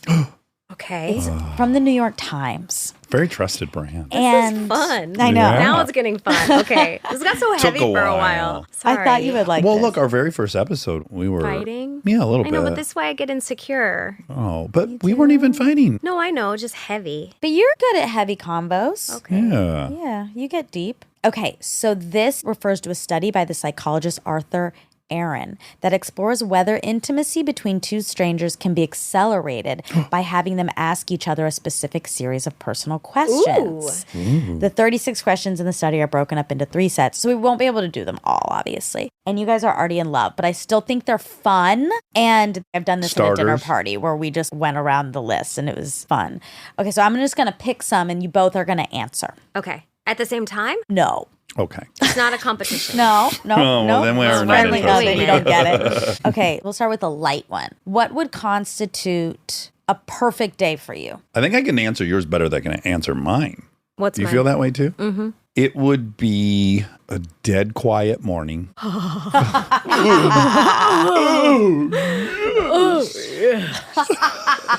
One of Kristen's many great impersonations. Right. Who is it again? Margaret Thatcher. Yes. But yes, as yes, yes. played by, Gillian Anderson. yes. The Crown. Yeah, so you would wake up around 10. This is a perfect day, right? Also, feel free to say no. I would think earlier now that I'm older. Okay. 9? 8. Okay, well, I'm calling bullshit on 8. Okay. You would wake up. No one would talk to me on my way down to make my tea. No one would say a single word. Not, Mom, where's my insert object here? Everyone in this scenario knows where their belongings are. And everyone has maybe also done their own hair. Oh, sure. Doesn't have to be school day. This happens 8 days a week. Okay. You would go downstairs and you would have your tea. What kind of tea? I am drinking something called Pirate's Chai right now that I've been utterly obsessed with. Full disclosure, Dax's mom got it for me 2 years ago at Christmas. And it was one of those things that your mother-in-law gets you something and talks so highly about it that you have kind of no choice but to ignore it. Sure. Great. Thank you so much. She's like, this is the best. It sits in a cupboard. Probably about 8 months ago, I pull it out of the cupboard. I'm like, oh, I'll make this. It's a half matcha, half chai. Oh. I put it in the cup. I've never been the same. It is like lightning in a bottle. It's so smooth. It's beautiful. It's hot water. They say teaspoons, but I'm a caffeine addict, so I'll do 2 tablespoons. Oh, wow. A little bit of Ripple pea milk on the top. Forget it. Okay, yum. All right. And she said to me, I'm eating crow. This thing your mother told me was so great 2 years ago is the best thing I've ever tasted. Oh my It's called God. Pirate's Chai. It's a very small company. You can only get it, I think, on their website. I've reordered it a couple times. All right. So it's pirate chai, and then it's some light phone activity. It's just browsing your phone and kind of checking in with this, maybe looking at a New York Times article. And then we put that down and we transition perfectly into puzzle time. And we just start putting pieces of our puzzle. Back up. Okay. What do I have to do in the morning? Poop. Take a pootie. Yeah, but that's like 30 seconds of my day. That's I'm never sorry. something I stop I'm sorry. for. You cold plunge, I need to cold plunge. That's I right. crave it. reset, come out, curl up, more tea, puzzle. Yeah. Then start thinking about maybe what you want for lunch. And then start picking maybe a favorite lunch spot. Maybe you want to go to For the Win. Maybe you want to go to Cara. Maybe you want to have a European For the experience. Win? Great burger place right at Franklin in the 101. Okay. Delicious. Really good. And then you would do some internet shopping, I think. You would get on your phone and fill some baskets with stuff. I'm going to tell you this. When I internet shop and put things in baskets, which I have so many things in so many baskets because that's my soothing, that's when I'm overwhelmed and not having the greatest day. I feel like, I got to go on a website and put the 10 things I like in a basket and probably never buy it, but I need to know that it's in the basket, that I've chosen something to make my nest or my life better. That's a soothing mechanism. Okay. What I'd actually like to do after my puzzle is go outside and paint or garden a little bit. All the things that are stereotypical of an older mom loving her nest. I like to garden. I like to puzzle. I like to paint. I like to read. I like to just walk around my house. Yeah. You like quiet. But you also like having people over just to be there. I To like go having my upstairs tribe and read a close. book. Yeah. And then I want to Oh my plan God. our pod to come over and put out a bunch of decks of cards. And I want to get a meal plan together. I want to cook a little bit. And then I want to have everybody come over. And about 20 minutes after they get there, I want to know they're having a great time. And I want to go back upstairs and read a book. Yep. You did a new one recently that I said I was going to tell this story, which was you and I and the girls on a Saturday afternoon were playing spades, which is tremendous. Oh. The little girls play spades now, which is so fun. And we are in the middle of the game. You had dealt, and then it went to me, and I shuffled the cards. Dealing and shuffling takes a couple minutes. Okay. And I had dealt them, and then me and the two girls are sitting there. We're sitting there for a very long time. Specify very long time. Well, we're not going to agree on it. Hit me with a number. I think it was about 12 minutes. I'd agree. Okay. Yes. So she just stood up and left, presumably to go upstairs and get maybe a nicotine spray or God knows what. But now 12 minutes goes by. Now we're really kind of curious what has happened to mom. We're all too lazy to go investigate. Not She But could anyways- have had a seizure. Not that curious. And then you come downstairs and you sit down and you go, oh, I should have told you guys I was taking a shower. I'm like, yeah. Oh my First of all, you God. shouldn't get up and take a shower in the middle of a card game. But if you must, then yeah, you probably want to tell us where you're going to. Took a shower in the middle of a I card did. game. It occurred to me when I was in the shower, sudsing my hair. Oh shit! I didn't tell them I'm going to take a really quick shower. Spades games are long. They are. and oftentimes there's a break. Like, oh, does anyone want to get a snack or something? Because it can be a 2-hour game. And so I was on that road in my own head, and I forgot to inform my partners about the fact that this was the break. Yeah. Well, we found out That's really eventually. cute. That's all I meant.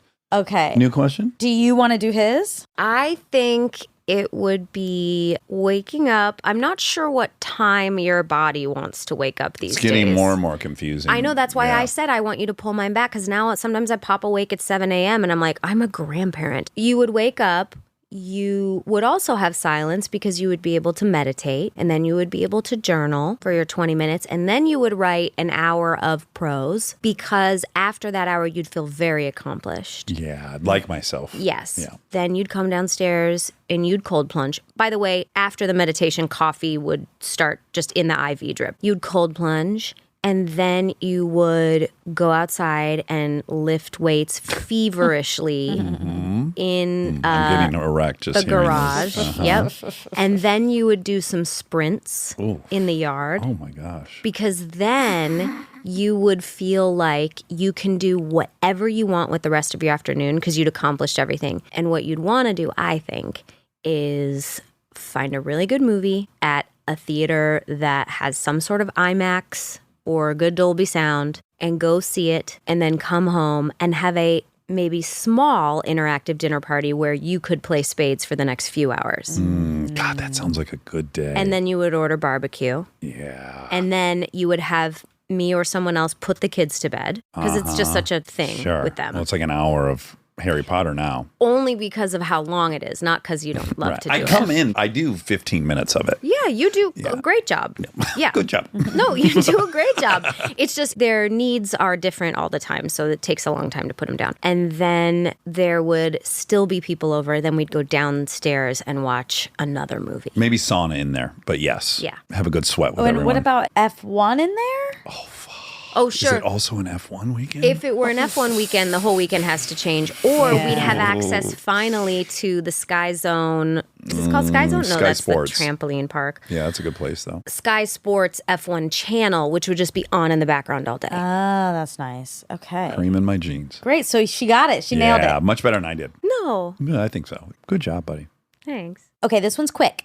If a crystal ball could tell you the truth about yourself, your life, the future, or anything else, what would you want to know? When I'm going to die. You want That's to know? so consistent with you. Why? Well, it goes back to our Monica and I's favorite story about you is when you were reading your 23andMe, or I should say you were misreading the results of your 23andMe, and you just so casually goes, oh, I got the BRCA gene, I got early onset Alzheimer's BRCA. and early onset Parkinson's. And, oh, I'm 40% Polish. Just right into the Oh positive. my God. Can't change those facts. Better to know them than to But not boy, know. did you handle that in stride. Oh, you really did. We were having heart attacks hearing this information. And you're just You have on to the, Parkinson's and early onset Alzheimer's my and God. BRCA? oh my God. Oh my God. And you were like, oh, elite muscle mass. It said click here. I didn't see that it said click here. And then when I clicked there, it said, no, you don't have Yeah, it. you were fine. Right. But you did think it, which is the most important thing. Yeah. Yeah. I'd want to know that. What would you want to know if you're going to become insolvent at some point? Yeah. Of course. If I could alleviate that whole area of my distraction for the rest of my life, that would be a blessing. If I just knew, like, no, you died with money, you didn't have to wash cars ever again, and your family was fine, I feel like I could proceed a little more gently through life. Yeah. What about you, Monica? That's a hard question. I want to say something like, I want to know if I felt safe, if safety was going to continue. That feels very vague. But I don't want to say if I have a partner. I don't need to know that, but I want to know that I'm taken care of. It is weird because if you ask it a question, this crystal ball, and you find out some info you don't like, then can you course correct and change the outcome of that? If not, then really why no, I guess. Well, because you may choose to change how you spend your time from this moment till that event. That's true. I guess I feel unsafe these days because Kristen had to pick me up off the side of the street the other day because I was feeling scared. Yeah, well, scared is an okay feeling. Also, though, there's this, I think she might be a psychologist, Lisa Damore, who I read a New York Times article that she had written about mental health. And she explains mental health so brilliantly. She says that mental health is not feeling happy or okay all the time. It's having appropriate reactions to appropriate circumstances and then being able to use the tools to help you. So you were on a dark street very late at night. Not like mentally, literally. No, I was on the sun was down. Yeah. Your car had broken down. You had the option of trying to walk to a friend's or call a friend who you knew had kids very late at night or walk home. And you were like, I don't want to bother anyone. I'm just going to walk home. And that made you scared. I think that's perfectly reasonable. You were supposed to feel that way. It's a scary street to walk down at night. Yeah, I do feel like the reaction was outsized. And so that was then what I had to sit with is like, why was Were you that crying that react hard? Yeah. Why was I so upset by that? That is when it flipped into like, oh my God, I'm alone. And then I'm alone is its own other thing. Yeah, so maybe the question is, will I be alone? I don't know. Okay, how about what does friendship mean to you? Friendship to me is a place that you feel entirely safe to be your authentic self without any judgment. That's what I saw on Aaron immediately. Like, oh, I'm going to be able to tell him I'm scared to fight Charles and I'm also this and I'm that. And he's going to like me the exact same.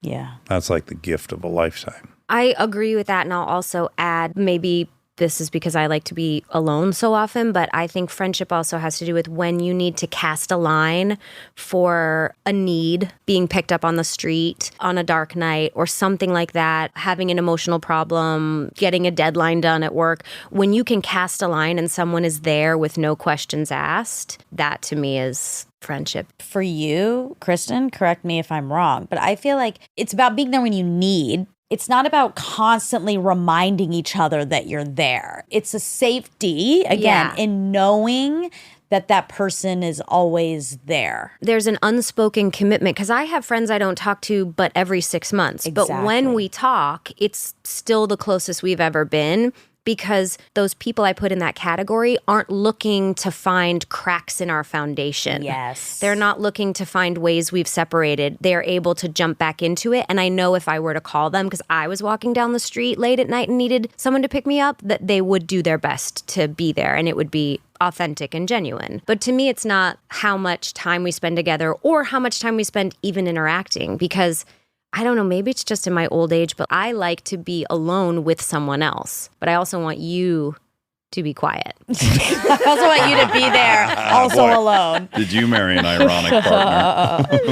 If I can't hear my voice talking, I'm not sure I'm alive. Well, I'd like to hear your voice. Your definition of friendship, Dax, do you think is different than your definition of a love interest or romantic relationship? Well, I think it has to have that for sure. I don't think I could be with someone that I felt was judging me as having poor character or something. Kristen's exemplary in that. Anytime I've failed and admitted it to her, she's never once shamed me. She's never drug my nose through the dirt. She's never been punitive in 16 years. So she definitely has that. But I will say my girlfriends have been different than my best friends. And this is not negative. I know these words get negative connotations, but I just think they're how relationships work. I think a lot of my male friendships are like alpha beta type relationships where I have friends who they're looking for someone to take them along on a ride. They want an adventure in their life. They want someone who's going to go, let's go do this thing and take them along with them. And my romantic partners have only liked alphas that are on it and on a mission. I want a challenge. Yeah. I want to have to earn it. I get bored if there's not a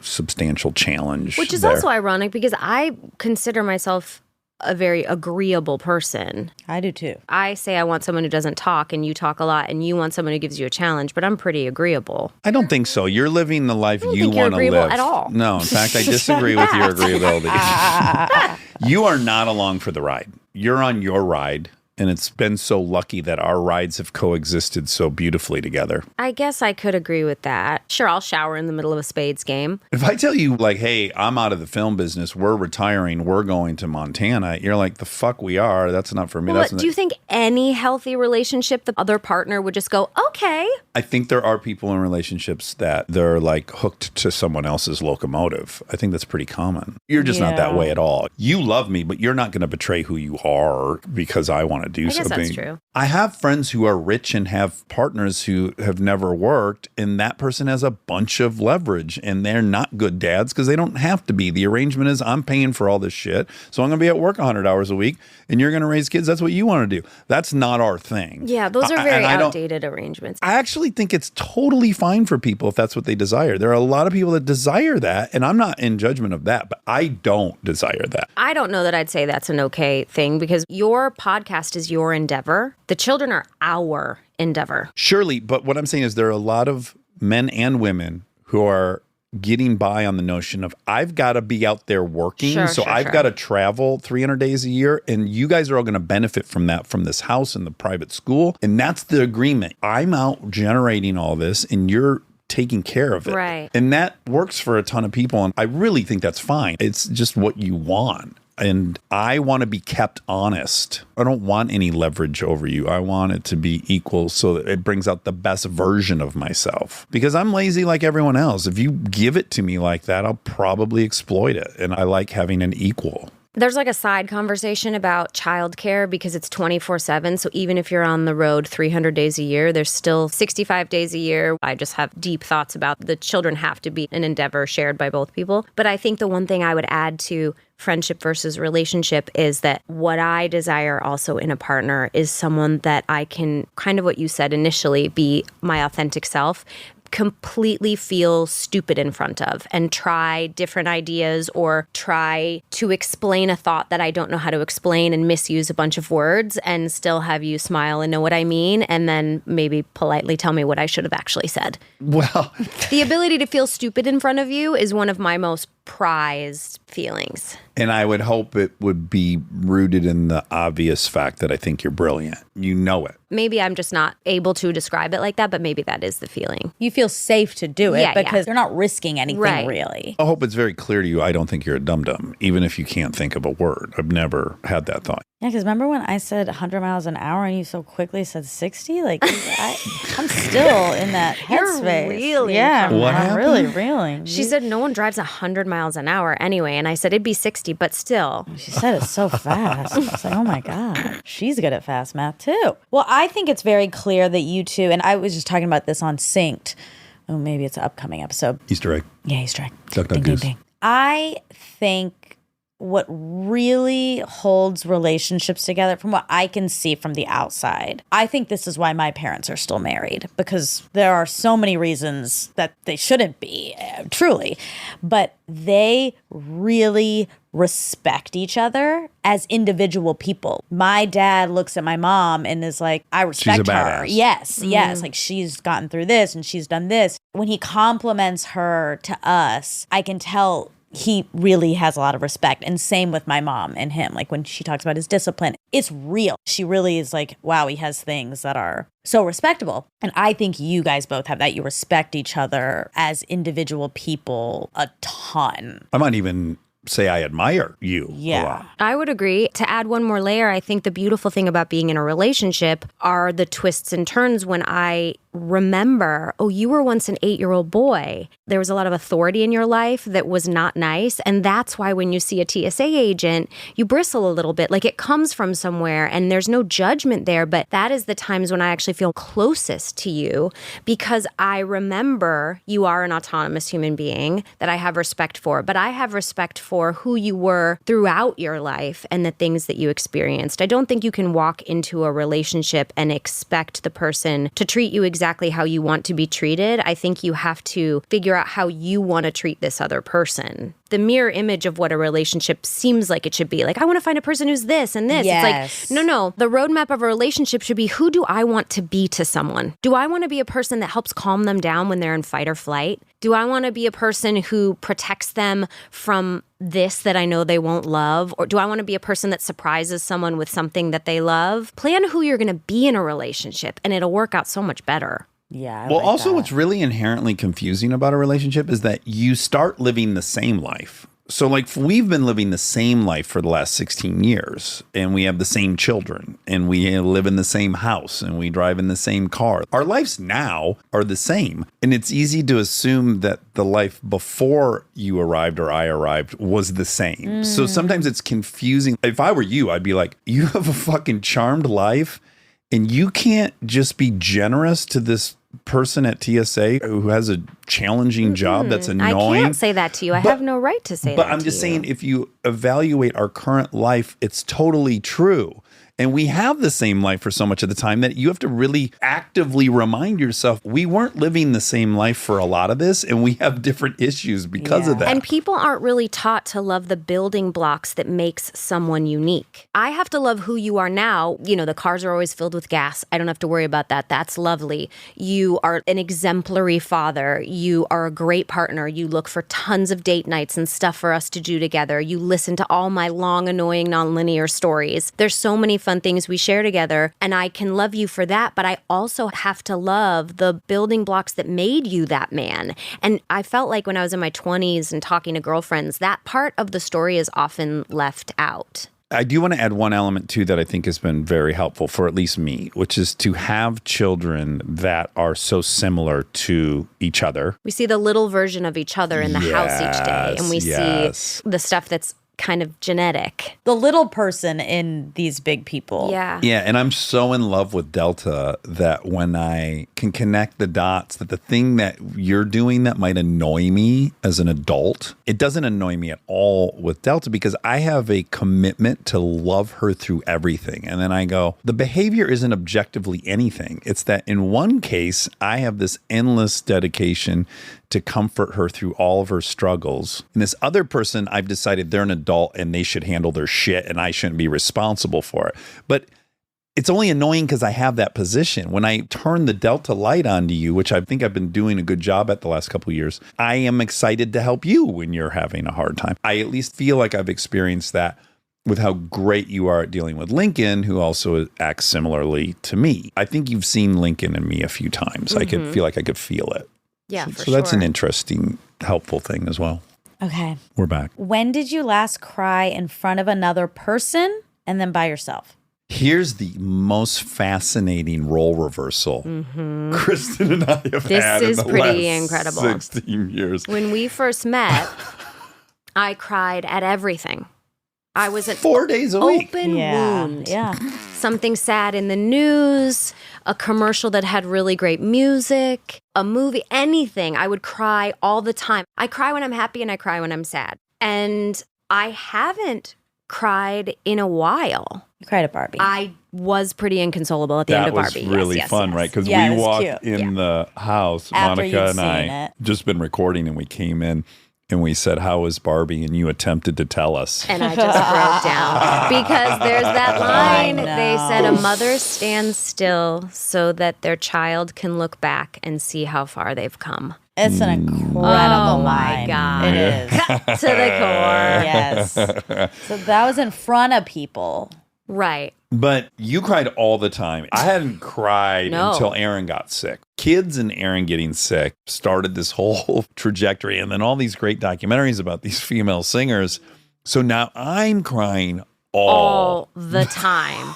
Cried at the Taylor Swift documentary, at the Lizzo documentary, at the Sinead O'Connor Oh, that one documentary. was big time. I think because you have little girls, and when you see a woman accessing her internal power and standing up for herself, you're just a mess. I'm a and mess. it's so sweet. And then it happened, of course, the other day on the show. We were doing Armchair Anonymous, and this beautiful girl told us that she had gone to treatment for an eating disorder and that she was at the Grove and she pushed play on day 7 and that she was in the middle of a relapse. And then so she was crying, telling me this.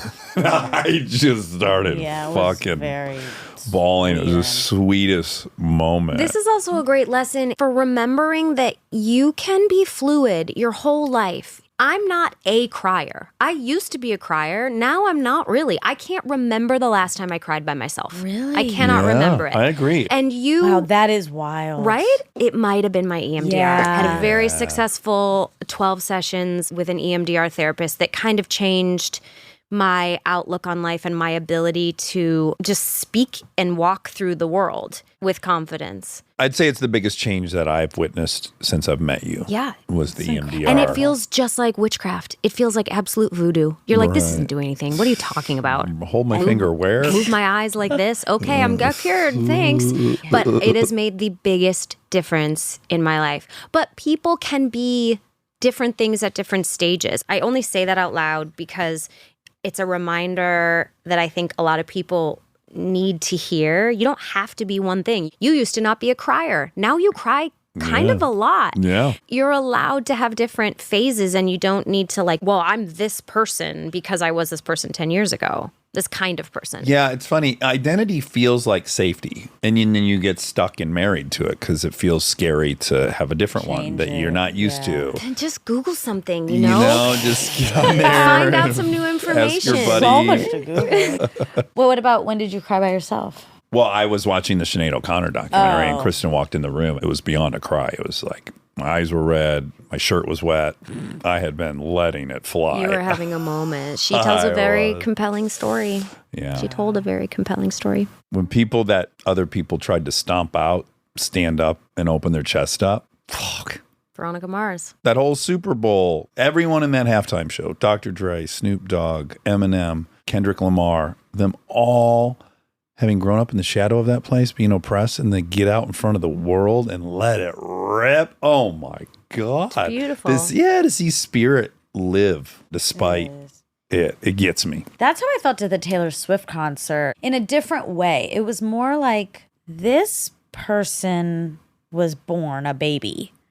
Every single one of us, just this little baby. And look what one person has done. The power of bringing all of these people together, community, love, like so much brightness and happiness. One human did that. Yeah, force of nature. But the trick is, can we look at everyone we run into with that kind of reverence? It would be great. Because the person at the grocery store might not have been able to gather hundreds of thousands of fans, but that person got through Earth. Yeah. And Earth can be really shitty. So I think everyone deserves a little bit of that reverence. Like, everyone deserves just kind of a thumbs up. Agree. You know what I mean? You're making it Thumbs up. through.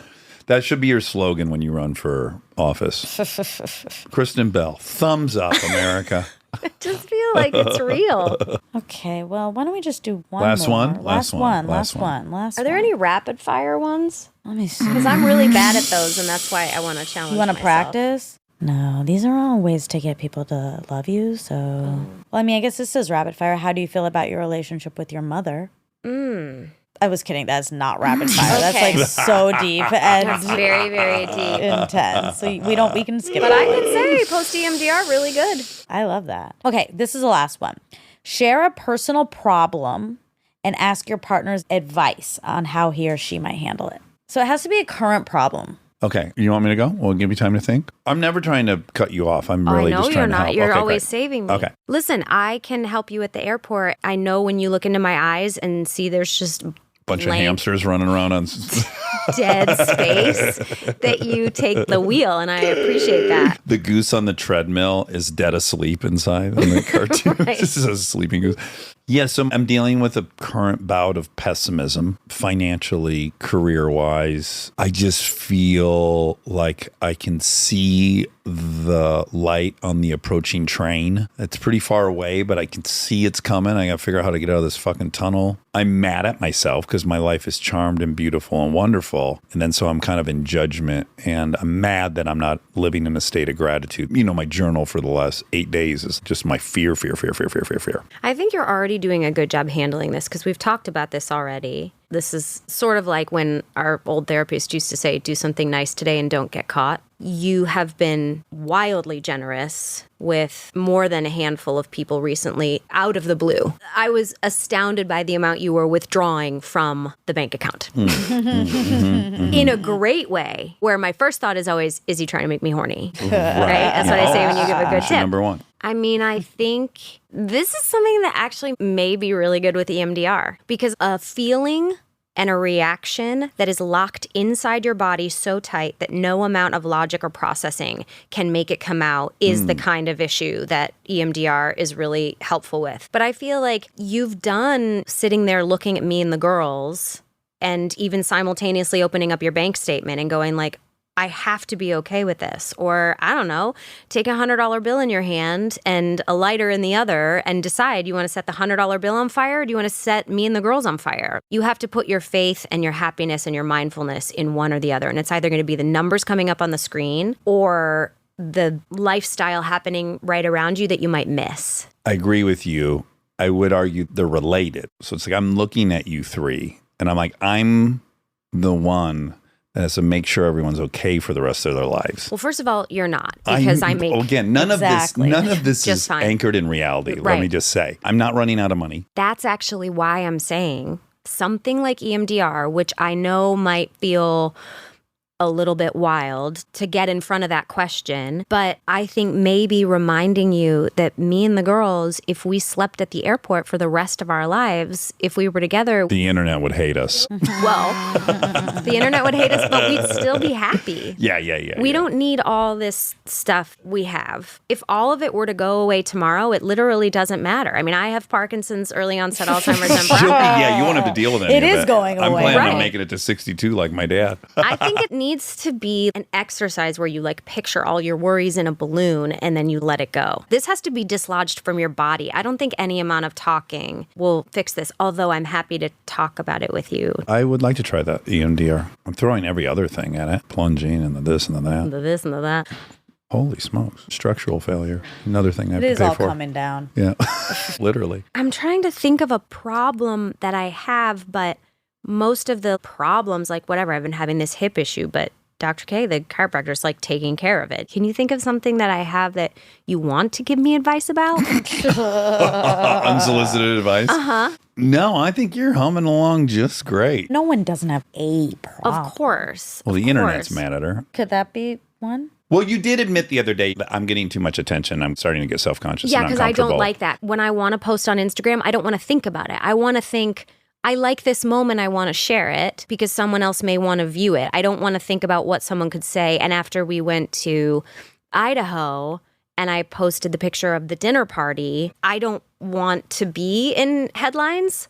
I want to make people smile maybe when they see something I'm in. I don't want to be a headline. It really triggers my sense of justice. So literally the previous post that you had was us at your black friend's wedding. What the injustice to me is you've cherry-picked something that's so blatantly a lie and not true, and you willfully decided to not look at the frame above it. I think you need more context for Okay. someone who doesn't see it. So there was a dinner party that was had in Idaho, 30 maybe at the table. It's just a huge, huge long table outside. They were our friends. We go camping with them. It was beautiful. I took a picture. I didn't really think that you could see everyone that was in there, and everyone in the picture, well, No. there were 6 Asian people, Right. and the rest were Caucasian. And the news headlines that came out about the story were that there were no black people at my dinner table. I felt insecure, and then I was like, wait a minute, I don't have to answer this question. I don't have to check the ethnicity of everyone I go to dinner with. I was frustrated with just the notion that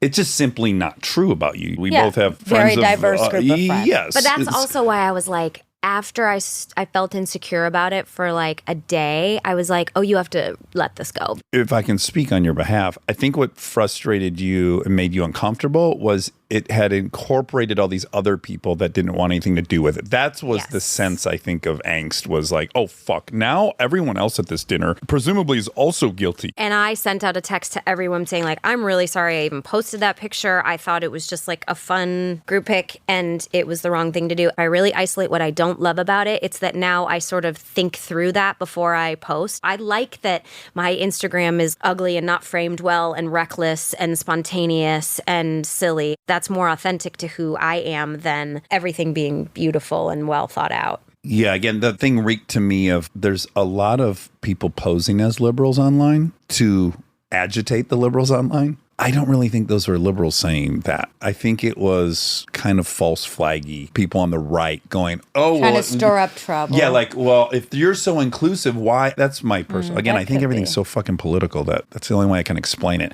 I can't imagine anyone who really likes you could have possibly made the No, conclusion that you don't like to be Of course with not. black people I at also dinner. don't care about any of that. Well, you just know it's not true. So Right. even if people thought it, Also, once I know something's not true and it doesn't deserve my time, the one thing I'm decent at in my older age is deciding where the real estate of my brain is going to be spent. where are you going to place your attention? Yeah. So I just stopped thinking about it. But the one thing that has been plaguing me lately is should I cut my hair?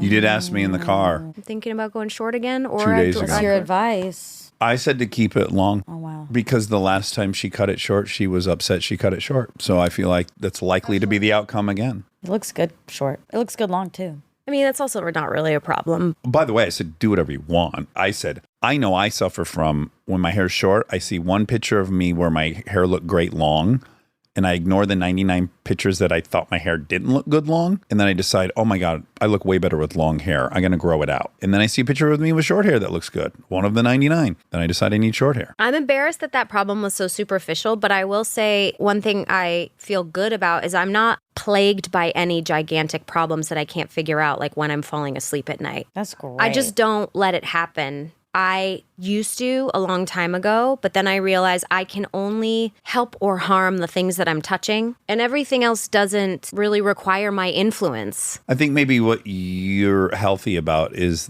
I'm not that important or impactful. Like, I think it's a humility. Yeah, maybe, but also I think it's been a lot of time deciding what I'm going to think about. Maybe I've decided to think about nothing for so long that that's why I'm a completely blank page now.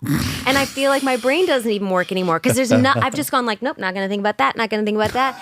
Because I spent 20 years of my life thinking about so many problems in the world, suffering and wars and injustices, that it was drowning me. Yeah. And it's not that I don't care anymore. I just realize how I can be impactful and influential in those situations. And if I can't do it actively, then I'm not going to bring it home. The laid back version of you has raised more money for more causes than anyone else I know in the last year. I mean, that's just a fact. Yeah, because I still care about all that stuff. I'm just not crying about it at night anymore. Yeah. That's that. I mean, there's so many questions, but we're out of time. We've hit the limit. We're running out of memory card. Yeah. Well, honey, I love you. I'm so grateful and excited that you came to do the back wide episode. Me too. Because I think Monica and I can both admit out loud, we've both benefited greatly from that horseshoe up your ass. Oh, big time. It was on vacation. This happened a lot where Eric and I would be in the front seat of the car. There's 8 of us in this SUV, and we'd be pulling up to a very, very crowded, packed Country Mart. And Eric and I would go, it's going to be fine. Kristen's in the car. There'll be a spot directly up front. And every time we'd pull up, someone would pull right out. You just have to will it. It's karma. You just have to will it. Karma. It's karma. She puts good out there. She gets good. Well, I'm grateful you guys had me on. I still don't feel confident, but that's okay. This is not the space where I'm ever going to feel confident. And I'm okay with that. I'm going to stop thinking about it. Put in Now a huge make- pile of things you don't think about. Yeah. That's what I'm going to do. Blank brain. I'm gonna do. Keep that brain blank. All right. Well, I love you. Love you. I thank you for this life. We'll see you again when we extend out into the universe. Outer space. Yeah, Outer when we space. go to space. We'll have You you don't back. think the aliens are already listening? I mean, I think they have the capacity, but I think that it's too boring. Yeah, I think they're It's like, like so what low are they level. Yeah. What are doing? they trying to figure out? How light travels through the what? Why do they take so many pictures? Oh my God, they're obsessed with themselves. Jeez I Louise. really want to meet them. Yeah, they're so cute. That sounds pretty cute. Owls look like aliens when they're standing up. Have you ever seen it? No, but Well, I'm let's guessing see. you Get have that a animal picture. feed Yeah. out. Let's see. Probably already forwarded it to us. This is a skeleton one. Freaky. Also looks like a chicken. Wait, what is that? An alien. Hold on. alien I'm owl. gonna find a better. Okay, here you go. I hate that. I hate that. I hate that. Oh my God. Yeah. That's real? Yeah. That's not real. They were hiding in the attic. No. They were What? hiding in the attic. And Is they're that, standing up. is that real? Yeah, they have really long legs. No. Oh. Yes, they do. We had an owl expert on. She did not tell us how long those legs are. Oh. For models? Guys, look how long their legs are. Oh my God, they're long-legged. Yeah. Yeah, the bottom plumage hides the length of the legs. So many long-legged owls out there. Daddy long legs. Owls are daddy long legs. No wonder I liked them so much. Yuck. All right. Well, I love you I love you guys tremendously. very much. Thanks for doing this. Yeah. Sure. You're the best. Happily. Okay. See, I'll meet you in the sauna. Okay. Stay tuned for the fact check so you can hear all the facts that were wrong. Look at this look with the big gold necklace. Oh, thanks. I don't know that I've seen this. Well, How old's that necklace? you've seen the necklace. I wear it sometimes. Popping today. Yeah, thanks. Thank you. People get mad when we talk about our outfits in the 'Cause I fact can't check because they can't see it. And it's a see it. very fair complaint. Yeah, I'd be mad. I would too. Like, oh my God, Rob's wearing feathers. And then 20 minutes of, look at Rob wore feathers to work. And then you can never see Rob in the feathers. His cute feathers. Yeah. Yeah, I'm wearing a new tank top. Where did that come from?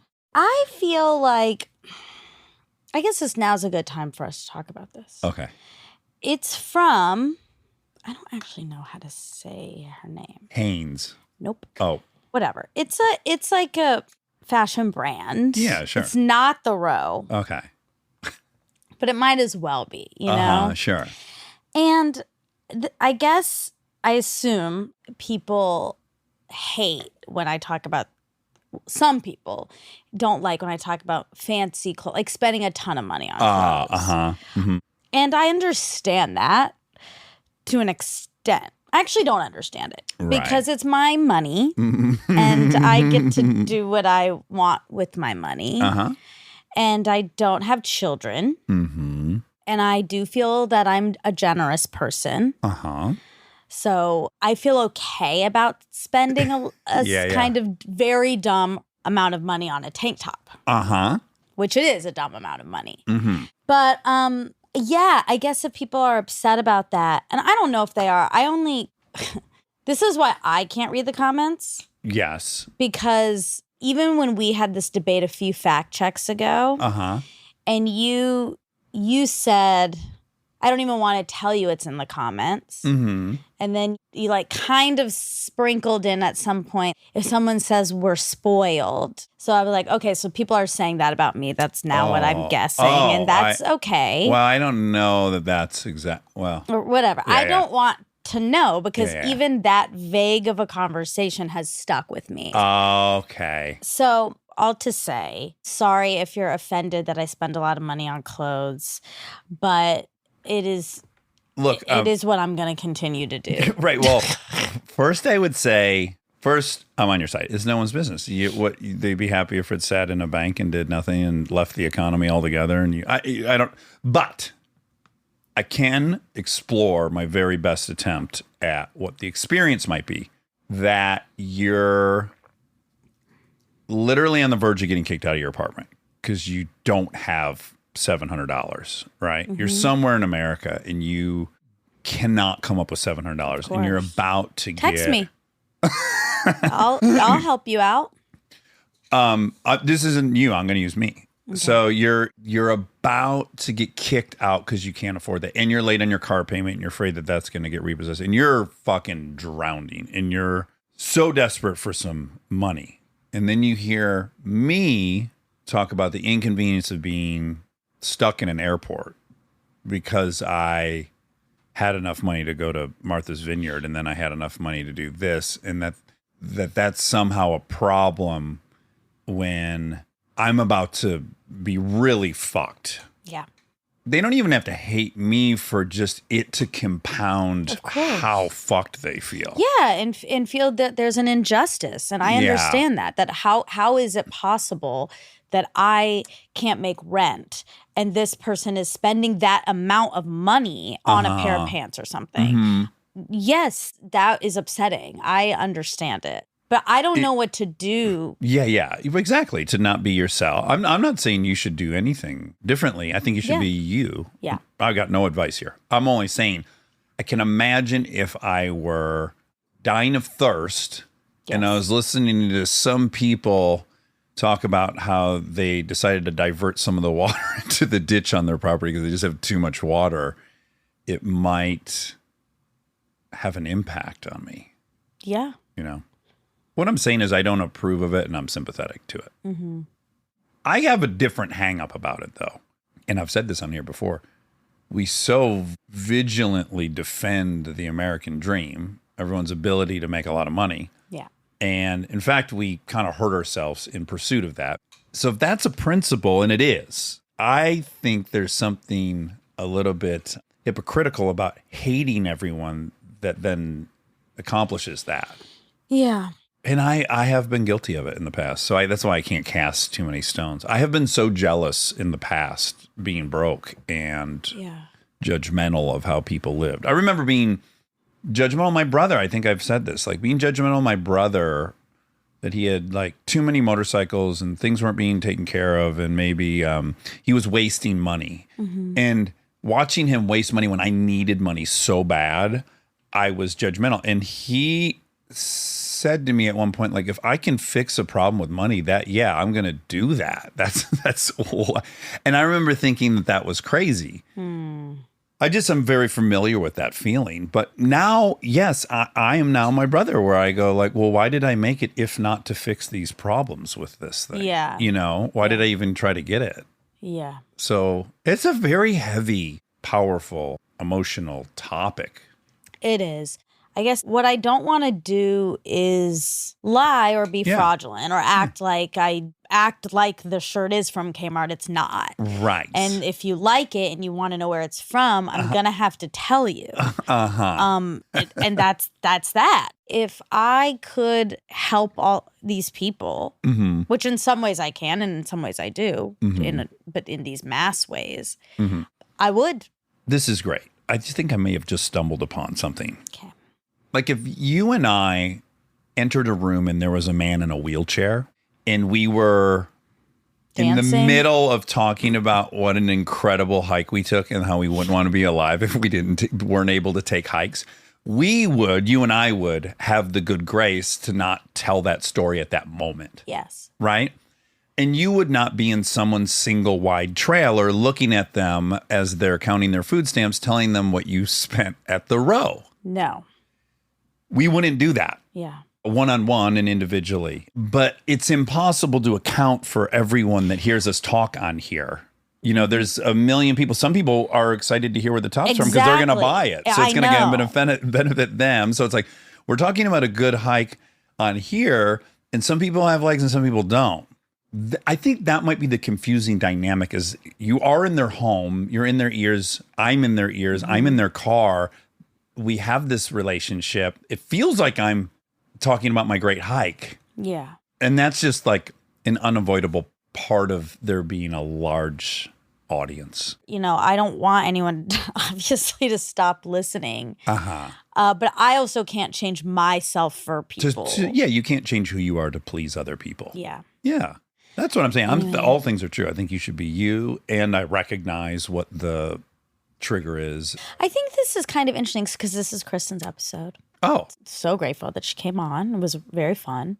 And I do think it's fun to hear people in relationships. I mean, because everyone's so specific in their relationships and I think what's really sweet and cute and special and I think part of why people are so attracted to you too specifically is you put her in a category that is just filled with so much love that like I think we just had two similar conversations, right? Like when she came on, she was talking about how she was getting some flack and stuff.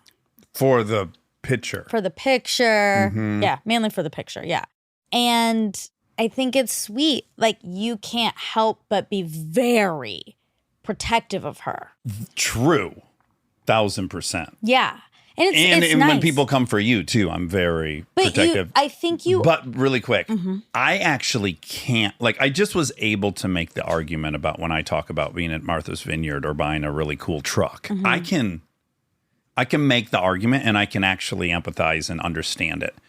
I truly conceptually can't imagine looking at a picture and going, there should be a black person in there. Or I'm black and I feel excluded. Why wasn't I at that? I actually I can't even comprehend, nor do I really believe that's happening. I don't think T.I. is looking at the picture and like, why aren't I there? Or Anderson .Paak is looking at going, why aren't I there? I actually don't believe it's happening. I think it was just a very unfounded way to attack somebody you already hate. Well, look, I mean, the thing, just in the same way that you made the argument for someone who's like annoyed that triggered that I have a Ford Raptor, fancy clothes. Yeah, I, as a minority, can see. I don't think it's accurate or right. And I don't think anyone has the right to say people should have this kind of friendship group or whatever. Well, also, really quick, they do. No, I know. And I don't want to get in a like, because I'm just saying you can see both sides in one perspective or you can at least make the argument for people. Right. And I can too. I can too see like a group of one type, what it seems like, and feel like, I can never be that because look, I don't agree. Yeah. And it makes me eye roll, but I'm like, okay, like that's the thing they're going to pick to be mad about. Great. And then this is the thing these people are going to pick to be mad about. Great. Like for me, I'm just like, okay, people just kind of want to be mad. They're going to find a thing to be mad about. So, but again, it's just not relevant because there is diversity in The all these friendships are- people's lives, so that's why it's stupid. But if they didn't know that and they just saw the picture, whatever. I But guess my I can question see that. truly would be like, it's because everyone's famous. If anyone saw a picture of 12 people at a Thanksgiving, a family dinner, and everyone was white, no one's going to go like, well, you should definitely have representation at your family dinner. Yes, but it is a bunch of liberal people who claim to be supportive of Yeah. marginalized people. which again, it's stupid. It is stupid. But if we're gonna do the exercise of what you just did, Yeah. I can do that there. And I guess And you can, that's probably, maybe that's my roadblock of being white, which maybe is the case. Like, you can feel the feeling of, why isn't there a black person at the table? I've never felt that. But I can imagine what it could feel like, just like you can imagine what it would feel like to see someone wearing a fancy outfit and be like, ugh, I don't have any money. Yeah, well, right. Because you didn't have any I money. experienced it. Yeah. Yes. So I'm saying maybe there's a block. Yeah, and then like in high school, if there is a lunchroom table of a bunch of popular white kids, and I feel like, how am I ever gonna get in on that table? Like, yeah. I like it can trigger something old, I think, for people, perhaps. Anyway, whatever. This was all to say that I do think it's sweet because you are very protective in a way that I think is unique to her. And I assume I hope that's what all spousal relationships are like. I think that's something to hope to have in a husband or a wife. Don't you think it's interesting, too, that there's like people have an individual identity and that together a couple can have, it's almost a third identity. For sure. Yeah. I was doing this exercise, this woo-woo exercise with a single friend, not Liz. People will assume I'm talking about Liz. She had done this before, and it was like, let's write down all the things that you want and need out of a partner, that you hope for. And you write it all down, and you have it on this paper, and it's what you're manifesting. And, we were coming up with all these things. And then at the end of it, I was like, I think what I want to move to the top of the list is someone who has my back. I think the really world's a important. scary place, and it's really nice to have the safety net of like someone's ride or die with you. Yeah. Exactly. Anywho, okay. So I just asked Delta a fact because we couldn't remember the name for Kristen's boobs Oh, okay. that the kids gave her. Okay. She knew immediately. She did. Sloppy Joes. Sloppy. I mean, what cruelty they're capable of. Oh my God. That'll be the next headline. Hopped up on NA beer. Delta assaults Kristen's breasts by referring to them as sloppy joes. Probably because they're not washed. Oh my God. So funny. Sloppy joes. God. I mean, damn. it's so mean, and it is so funny. It is. That's what you're supposed to do as a kid. You're supposed to ridicule your parents. God. Yeah. Ugh. Just to let them have it. Painful. Since I've had kids, I've curbed how I talk to my mom. Really? Yeah. Just because I was made aware of it, I'm like, oh, wow, they have no regard for my feelings whatsoever. Nor do I want them to. I don't want them to. I'm not asking them to have that for me. But I did think like, oh, yeah, I always would make fun of my mom for 6 or 7 different things. And we would as a family would. And we would all laugh and she would laugh. But then I'm like, she's also now I realize she's a human. Yeah. Oh, it's tough out there. I know. We would call her Bucky. Why? Because of her teeth. Yeah, that are so cute. They're so cute. They're the cutest. Delta got them. I know. I love it. But yeah, that will look something like that. I'm like, maybe we don't. That's something we call mom. Do you do that to your mom? No. No. I was horrible to them, but not in that way. Not in teasing them. No, we weren't a very teasy family. Okay. Which is probably why I'm very sensitive to teasing. Maybe. That could be why. Yeah. I did not grow up in that kind of household. I was getting blasted from day one by my older brother and my dad and my mom. Like, that was definitely our sense of humor. And you can see it between Carly and I probably. And yeah, it's very playful. It's very loving. yeah. But yeah, if you don't grow up in it, it can hurt. Fuck yeah, absolutely. Okay. Was it Linda Hamilton in the original 80s Beauty and the Beast? Yes. Good job, Linda. 1987. Year I was born. Only watch it on DVD. That's right. That's right. That is right. Okay. What does Bart Simpson's laugh sound like? Because when you were talking about that, I don't watch The Simpsons. So I didn't know. So I'm going to play. Oh, great. His laugh.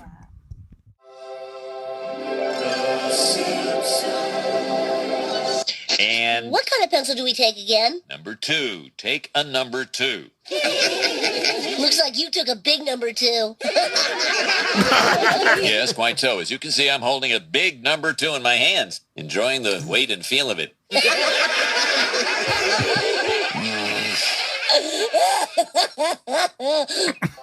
Oh, that's so cute. That's a cute laugh. Okay. You typed in Bart Simpson's laugh on YouTube and that came up? Yeah. Oh, that's great. Isn't it great you can hear absolutely anything? Yes. I've had this smidgen of a song stuck in my head for like 3 days, and I don't know, and I've been trying to think of Did how you to figure Google out. it? But it says something like, wiggle, wiggle. Oh, yeah. What is that? Wiggle, wiggle. Jason Derulo. Is he? No. Yeah. Yes, I Yeah. think so. No, it's not. Yeah, Wiggle by Jason Derulo. Let me hear it, though. Let me hear it. That's what I'm. That would make sense. It's a big intro. Yeah. Yeah, that's it. Oh, wiggle, wiggle, wiggle. That's an Easter egg. Easter egg. It's good. It's a good song. Wiggle, wiggle. Yeah. I don't even know if that's the one I was thinking of, but I like that. I feel like this is more. I know what playfully- you're thinking of, and I only know it. This is such a deep cut.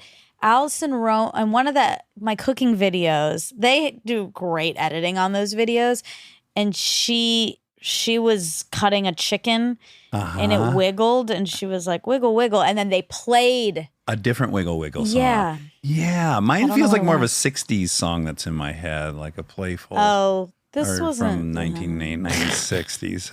This whatever was brand new. whatever one you heard is the one I'm thinking of. I've got another one. Let's see if this Let's is see it. what is that. The Out There Brothers. You know what that is? No. Or this is like Russian roulette. This is Get That Donkey Booty Yeah, or it something? sounds like Don't stop wiggling. Jesus. I don't hear anything about wiggles in that. It says the song is Don't Stop Wiggle Wiggle. Let me see if I can find Allison Romans. This is like a case now. This is It's a like mystery. Ding, ding, ding, Veronica Mars. Ding ding ding Veronica. Oh, shit, we're not allowed to say that. On DVD. I do own those on DVD. Yeah, so do we. Yeah. Okay, let's see. Chicken. In fact, I know it's not that first wiggle wiggle you said because can you just faint? Wiggle wiggle. Okay, I think it's A probably. Little John song or something. No, I think it's older. It's not hip hop per se, but I don't know because I just have the Chicken little. piccata, I think. Bug spray works Hate best ads. when your family actually wears it. I mean, I love ads. Yeah. Get odor-free 8-hour protection from mosquitoes and ticks without the ick. I need that. And body repellent. People love it. Bugs hate it.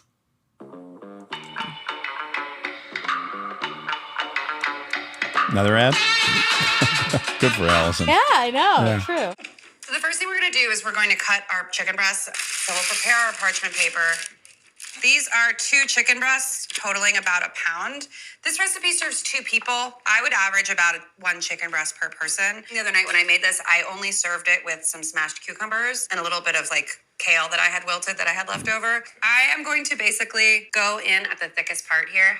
And I'm going slowly, and I'm just doing my best to kind of cut this in half. And so now I have 2 relatively even pieces of chicken. Are they perfect? No. Is anyone perfect? Absolutely not. The thicker the breast and the bigger the breast, the easier this is. But pressing on this top hand will kind of keep your knife centered. Otherwise it's like wiggle, wiggle. Chicken don't That's the one. wiggle, wiggle. That's it. And go slow. Diggle, diggle. See? Dun, dun, I think it's diggle, jiggle, diggle, jiggle, jiggle. jiggle. Yeah, that was the one. Wow, I knew Yeah, it. it's like it almost sounds like a French song or something Duke like and that. Jones with Louis Theroux. Let me see. Oh my God! Wow, Good we job! did it. We did it.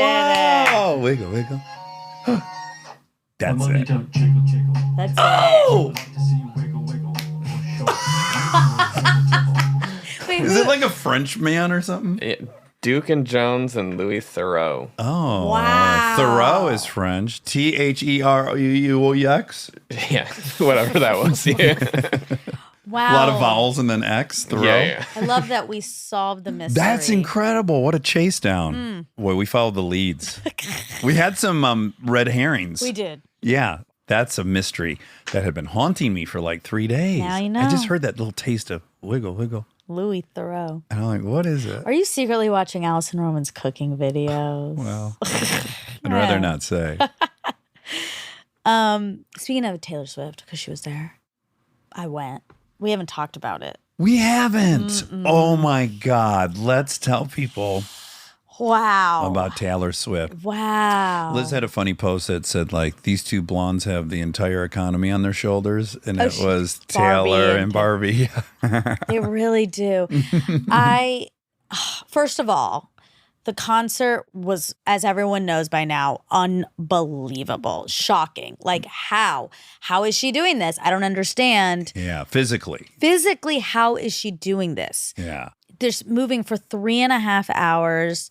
Take out the singing. Just moving for that long is amazing. Right. Oh, it's just so powerful. But also, Jess said something really accurate, I think. He was just like looking around. It was before the concert had started. And he was like, I'm going to cry before it had started. And I was like, oh my God, you're like in it. And he was like, no, I feel like I feel on Molly. And he was like, everyone is so happy here and so nice and kind, and everyone's offering to take pictures for people, and everyone's trading these bracelets and talking, and everyone's just in love with each other, in love. And he was like, it feels like everyone's on Molly, but nobody is. And well, that's 75,000 people, maybe. a couple people might be. Yeah. You know, he was like, it means like you don't need that. Like life is Can get there. special enough. But it takes a force of nature, but yes. It sure does. But yeah, and then I ran into a couple beautiful armchairies, this spectacular man. He said he got out of a long line to come say hi to me, and then that was worrisome because he should not have gotten out of a long line. Keep his priorities straight. Those lines were too long. Speaking of that, I need to do a shout out. Okay. Because, you know, I've been really hung up on the merch situation. A lot of stress Yeah. over whether you're going to get it or not. Yes, because the lines are so long. And we had some friends who went For the folks who haven't gone, myself included, what is long? 3 hours. 3 hours for merch? So you could miss the show. Apparently some people, they open the merch line at 12 noon. Okay, for a 7 o'clock show? 6:30 is when the opening act starts. So she goes on right around 8. So 8 hours of selling merch as fast as they can sell it. So many stands, but they're all so long. I'm upping Rob my earlier estimate. Yeah. Yeah. Yeah. Over 2 million. When I said that 75,000 people all spent $100 for sure. Yeah. Look, can you And some look people at probably merch spend- sales? Because I wonder. Do you think that's public?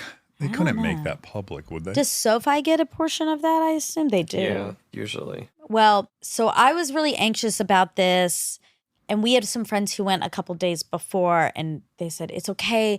The lines aren't that long. And I was like, oh, okay. And they said that they had walked by when there was only like 10 people and they should have gotten that, but they didn't. But then they got some at the end. Great.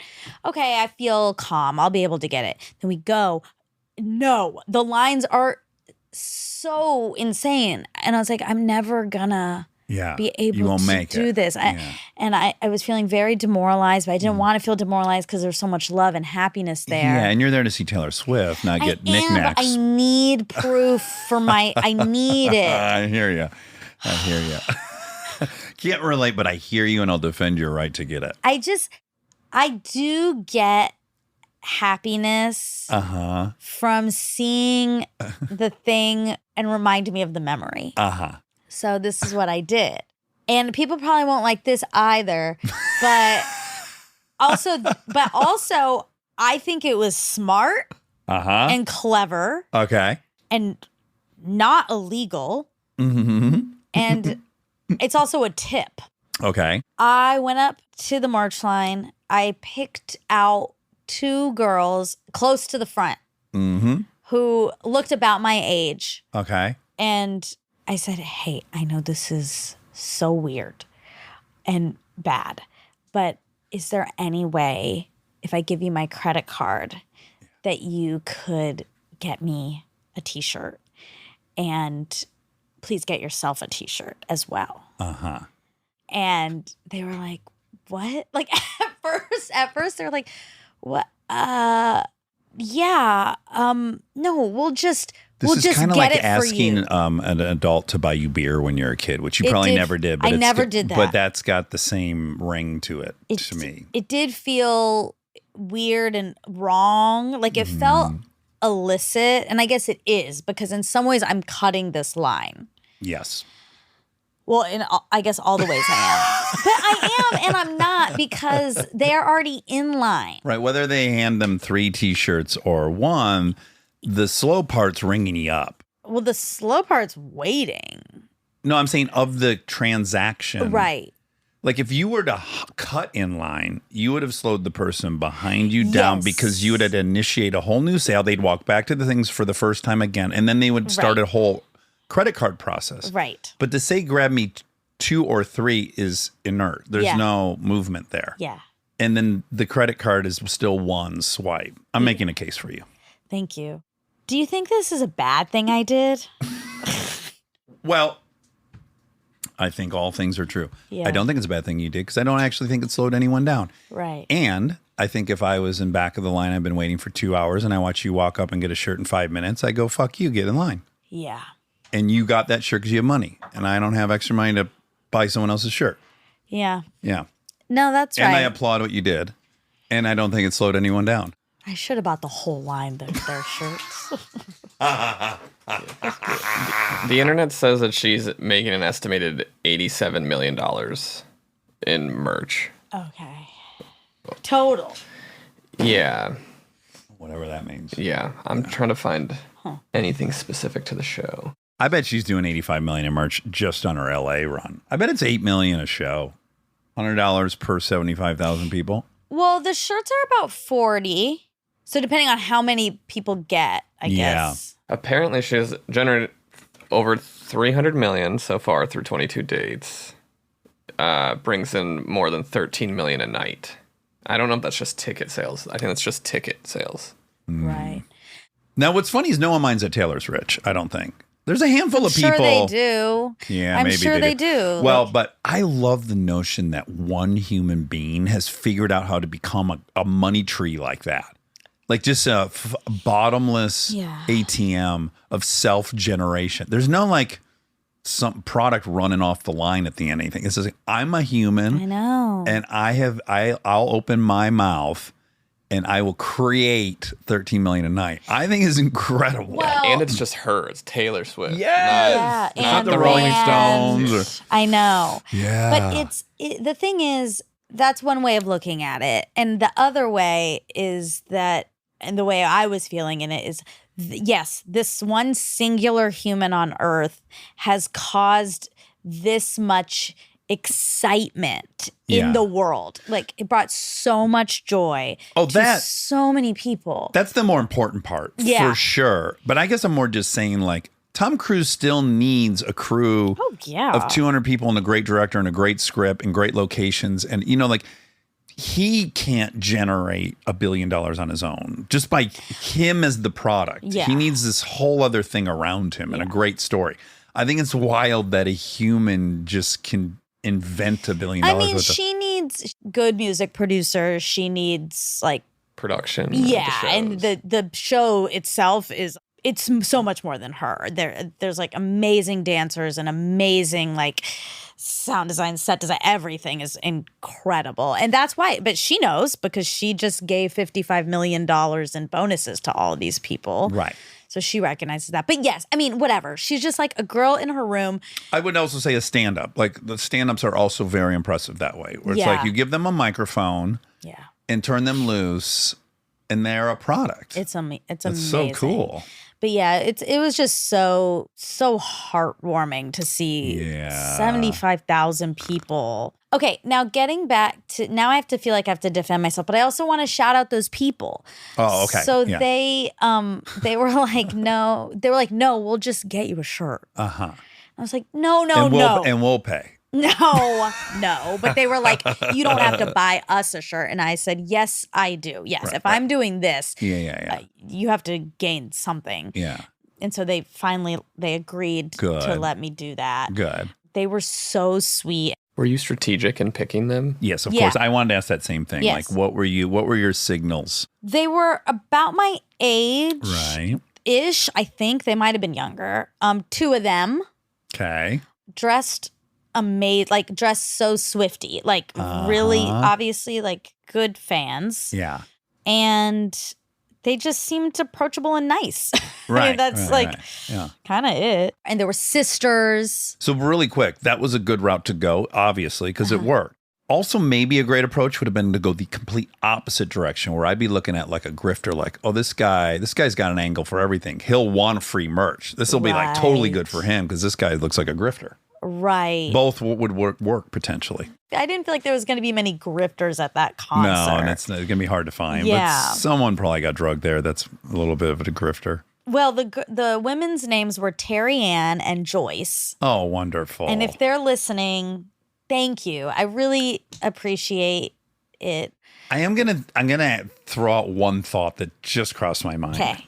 We know how dangerous it is to potentially mobilize the Swifties against anybody. You think they're going to come for me? I don't know. I just think we should consider You cut a lot of them. how incredibly mobilized they are when they need to be. But don't you think now Swifties will know that that's a good option? Not if everyone's doing it. Well, it's Who kind gets in of line? because then it shortens the line for One everyone. person just sits. There's one person wants something. I'll have 1,250 smalls and 1,100 mediums. This is tricky because this is back to my original thing where I probably wouldn't have told this story because I guess it makes me look bad. But I also want to shout out two very, very kind, nice people. So I'm choosing to do that. Okay, great. Over protecting myself. And I'm just demonstrating that I am protective of you as well. Yeah. And Wobby Wob and anyone I love. I'm just making sure that the Swifties don't come for me because Like they did with Jake. Jake Yeah. G. You think she's going to write a song about me? Oh my God, about cutting the I line? heard it's on 1989. Can't wait to hear it. It wouldn't even matter. I'd be so thrilled if she wrote a song about me. Oh my God. No, this is hilarious. This is wonderful. I'm sorry, guys. I'm sorry because it now is feeling like it doesn't really add up with the atmosphere of the place. Fuck. But Oh my God, this is funny. okay, if you want a t-shirt, This is funny. DM me and I'll buy you one online. If you didn't get it, if you missed some of the concert. Only if you were there on Monday though, because You weren't. You can't speak for no, Friday, I didn't do Saturday, it or on the other Sunday. days. And then she played Tuesday? She played Monday, Tuesday, Wednesday. Okay. She had played Friday, Saturday, Sunday, Right, Sunday. Monday, Tuesday, Wednesday. Wednesday what? Thursday? No, 6 nights in LA. 6 nights. Didn't she announce some like big thing the last night? Yes, she What's she announced. going to do now? Play on the moon? She's so smart. This woman is a marketing genius. Genius. She is. I know. Listen, I've been listening to you talk about her for 6 days now, and I love it. I'm so impressed by her. She's your idol. The way you talk about her, I have witnessed now a bunch of times. Yeah. And it's just adorable to watch. But I don't want it to be adorable. I want it to be see like you this excited about a human being and their accomplishments I know. is adorable. But do you feel Why is that dismissive to you? No, not to me, but I don't want it to be dismissive to her because, like, she's doing okay. I don't think you need to worry no, about no. But the thing I am obsessed with is how insane of a business person she is. Yes. I mean, it's like how I feel about Mary-Kate and Ashley. Sure. Where you respect the hustle. I respect her so much. And in the little thing, there's all these secrets that are in the songs. Listen, this is what I'm saying to you. I wasn't present when you were consuming Good Will Hunting, but I know the way you were talking about Ben and Matt is mirroring how I'm getting to witness you talk about Taylor Swift. True. That's right. True. And there's an obsession. Yeah. Yeah. And it's very fun to watch. I am. And I think I want to continue be it? her. Yeah. I want to be her. Oh, so what did she do that was a genius marketing stroke? She does all these like secret things for her fans. It's all for the community. Yeah. And there was like this whole list I tried to memorize before that was like, after this line of the song, everyone does this. They clap. Yeah. And I missed it. Oh, okay. Yeah. Okay. I didn't do a good job. But it's, for the fans to feel this camaraderie. So, this is actually the main reason I respect her. Okay. She's re-recording all her music so that she owns it. Okay. She has all her albums before Lover. She didn't own. Right. And it was Scooter a whole Braun thing. Or yes. something? It was a whole thing. So she is re-recording all of her previous albums. That's so cool. So you can do that. It's called Taylor's version. Uh-huh. And she's like putting out on each one songs from the vault that never got released. I mean, and so when she announces these drops, it's a big thing. It's a big deal. And so one of her albums, 1989, she announced on Wednesday at the concert that was going to come out in October. But it's because it was her 19th concert of the tour. Okay. I think. And it was 8/9. It was August 9th. 1989. Oh my God. Numerology. We love it. Yes. Wish they were even numbers, but sure. Well, yeah. People were anticipating this too. They did. They predicted it. Oh my God. What? It's like fan fiction or something. Is. Yes. It's so It's like going to amazing. Comic-Con. I've had a smidgen of that feeling when we've gone to, I think I've pointed it out at Disneyland. Yeah, when we were at David Farrier. It's very rare you go to a place with massive amounts of people and everyone has decided this is going to be the best day of my life. Yes. It's very infectious. It is. That's why it's the happiest place on earth because people decided that was going to be a happy You can make a choice. day. Yes. Yeah. That's really nice. It is. Anyway, great day. What a good day. I'm so glad you had that experience. Yeah, I feel guilty now. Well, I am. That's why it's a little incomplete, the thing you said about at the beginning about me defending Kristen, which is true. And by the way, even if she did something horrendous, I'd go down swinging. That's 100% true. But there's a ton of behind the scenes conversations about, I did this thing. I'm not sure how it's being interpreted. Mm-hmm. And I will often be critical or I'll go, I think that I'm imagining there's going to be some people that are going to feel this way about it. So I do. It's not blind loyalty. Yeah. It's like a partnership of co-piloting. Yeah. It's nice. It's nice. I like it. Yeah. I just wouldn't want to mislead anyone to thinking that you had blinders on or something. And she challenges me. I'll post something and she'll go, I don't know, hon. I think you're, like she will call out. Now, if the mob comes for me, she'll stand in front of me when they arrive, but she will tell me that's probably not going to be interpreted well. Yeah. I will. Okay. Now to defend myself. Okay. I bought those tickets. Uh-huh. And I bought my merch, even though I did it that way. Uh-huh. Most people who you're seeing, celebrities who are at that show, did not buy those tickets. And did not buy their merch. So I feel a little bit, in some ways, like when I was sitting. But really quick, that angers people. That why do celebrities get free shit? They're already rich. Right. Yeah. No, I know. So Yeah. I'm saying when people are going to come for me, that someone did something worse. that I like earned my spot there. Yeah, I did what everyone else did. I Yeah. got tickets the way everyone else got tickets. Yeah. I didn't really get merch the way everyone got merch. Right. But I did still buy it. You're not making this better. You just did what Trump did, which is like other did? people are worse than me, so you shouldn't be mad at me. Okay, that's number one. How do you feel, Rob? What? I think it's fine. I don't think. Okay. Yeah, this is an arena. It doesn't matter it's an because I'm arena calling tour. the important thing is just like when I say something sexist or misogynist, or racist, you call me out. Yeah. And everything's clean. I'm calling out what the person in line. So it's not like you're going unchallenged by this. They should be upset. Right. Okay, great. So, but I want to go back to my point, which I think is more salient in this situation. Is anyone in your friendship circle who you told this story to judgmental of you? I don't think so. Well, I can tell you from when I heard it, I wasn't at all. I was like, oh, good. That's clever. You figured out how to get it. And then they won and you won and no one was slowed down. Yeah. So I think often these times are these little kind of storms of public, Yeah.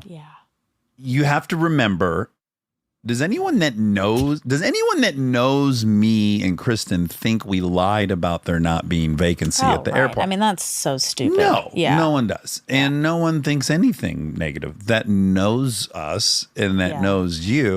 But you didn't lie. But I did pay someone. But you didn't lie about it.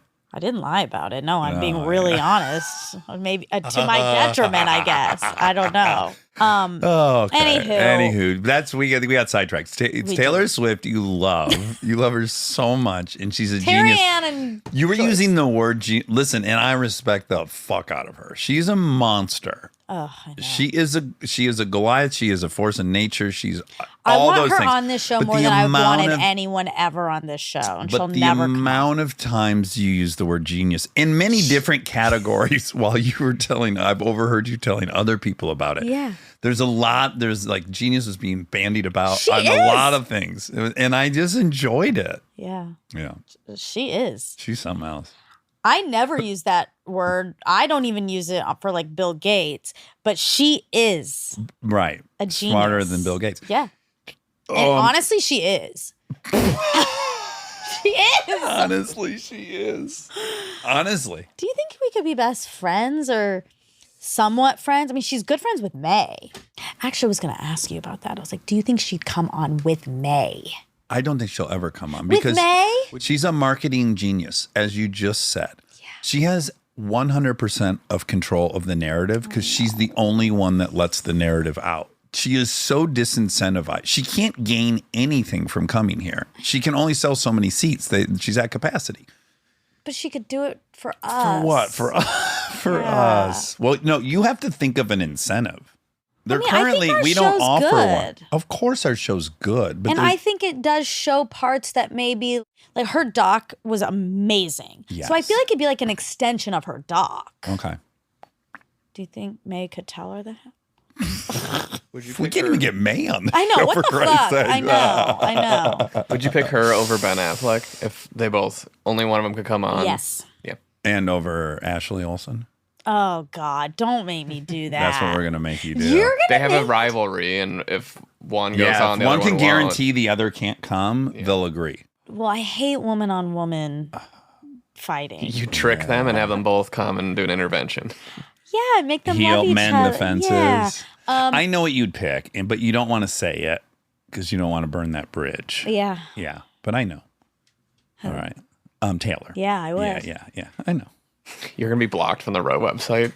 Once this what? comes Oh, yeah, they out. can't. Oh, just that right there. Somehow our IP address. I hate this cannot. episode. I hate this fact check. Everything's going poorly for me. Everything's Oh, my my God. You would just pay someone else to. Oh, yeah. Buy You it. call up Rosie and Titiana. No. Wow. Let's talk about something good I did. I made a yummy pudding. Oh, how did it turn out? So- Last time I saw you, it was in the fridge chilling. Yes. It turned out so good. It did. Yeah. Thanks for bringing some over. I've as been you walking. always do I was going to, because I only have like a day left. of the pudding. It's going to go the quantity bad. or it'll taint? It'll taint. It'll turn. So I did want to bring some today, but I still don't have a car and I can't walk with a big bowl. A big bowl of pudding. Oh my God, you'd be inviting so many weird Oh my God, I know. advances. I know. In this outfit with a big bowl of I pudding. did clattering on you today. as you I walk, had a bouncing crazy thought today. Okay. I can't talk about it based on what we've already been talking about. Oh, or is it the perfect timing too? Is my career over? This will be our biggest episode. Going Oh my God, I didn't even think about the fact that everyone's listening to this episode. Fuck. I'm going to edit it all out. But I passed this unhoused person today on my walk. I mean, you pass so many, sadly and unfortunately, on these walks. But I passed this man, and I get a little anxious when I'm walking past. Yeah, and he wasn't in a tent. He was just on the street. But no, I said you get tense. Oh yeah, not that he was in a tent. Yes, which is also likely. Exactly, but no, yes, I get a little tense. And then he smiled at me, and it really broke my heart. Yeah. And then I really almost took this bracelet off and said, "Go sell this." But he would not get market value for that bracelet. Let's just say that. I know. He can't walk into an actual place that would. And so he's going to sell it for $20. That's the part no one wants to really deal with. But it was sad. Yeah, it is sad. It's fucking heartbreaking and overwhelming. Yeah. It's so overwhelming because you could walk 6 more feet and have the exact same experience. And then you walk 6 more feet and have it again. And then at what point do you go, well, I can't even get down this street if I'm going to let all this in. And you have to naturally get protective of yourself. Yes, you kind of just disassociate. It's really bad. I don't know what to, and then yes, I thought the same. I was like, I need to just go get everything out of my closet and just hand it out. Right. It'd be great if that solved it. Yeah. I wish that solved it. It's really sad. I hated it. I'll give him my shirt. My Taylor Swift shirt. Not this one. Oh my God. No. Okay, cutting that. Okay. So Lisa Danmore is a psychologist. Kristen told us about an article she read and wondered if my computer just died. Is a psychologist, and she is. Okay, yeah. It's always so hard to remember if someone's a psychiatrist or a psychologist. I'm sure that angers psychiatrists since they have a medical degree. Yeah, they had to go to a little bit more schooling. Let me see. Do you want a charger?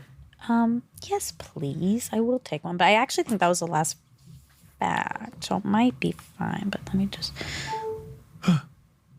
there it is. That is it.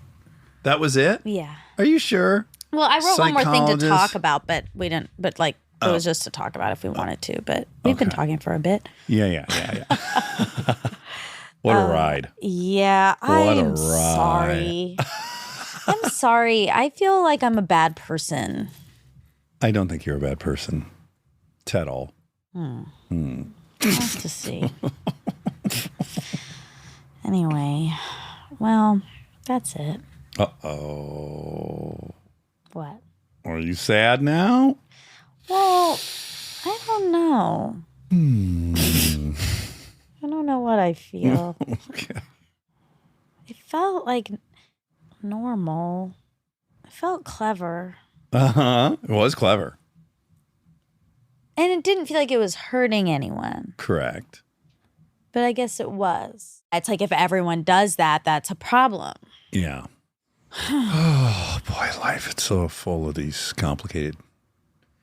I have it lane splitting on the motorcycle, right? Like lane splitting is cheating. Yeah. Well, but you don't have legal. to wait in traffic. It's certainly legal. Yeah. So that motorcycles don't overheat and cause traffic jams because they're mostly air cooled and have to keep moving. But in my mind, because sometimes people are angry that you get to do that, especially if they've been sitting in tons of traffic for a long time. People even swerve into you. Yeah. And then I get a little indignant because I'm like, I can't even impact the flow of traffic. I'm riding in the middle of all these cars. Like, I'm going to go up in the middle of the stoplight and I'm going to take off. Like, you'll never be impacted by what I'm doing. Yeah. I know you're frustrated that you aren't also getting to skip this huge line, but certainly I'm not adding to anything. Your weight in this traffic jam is the exact same whether I ride up the middle or I don't. Yeah. And so I feel like it's in that zone a little bit. Feels different. Well, anyway. I love you. Love you.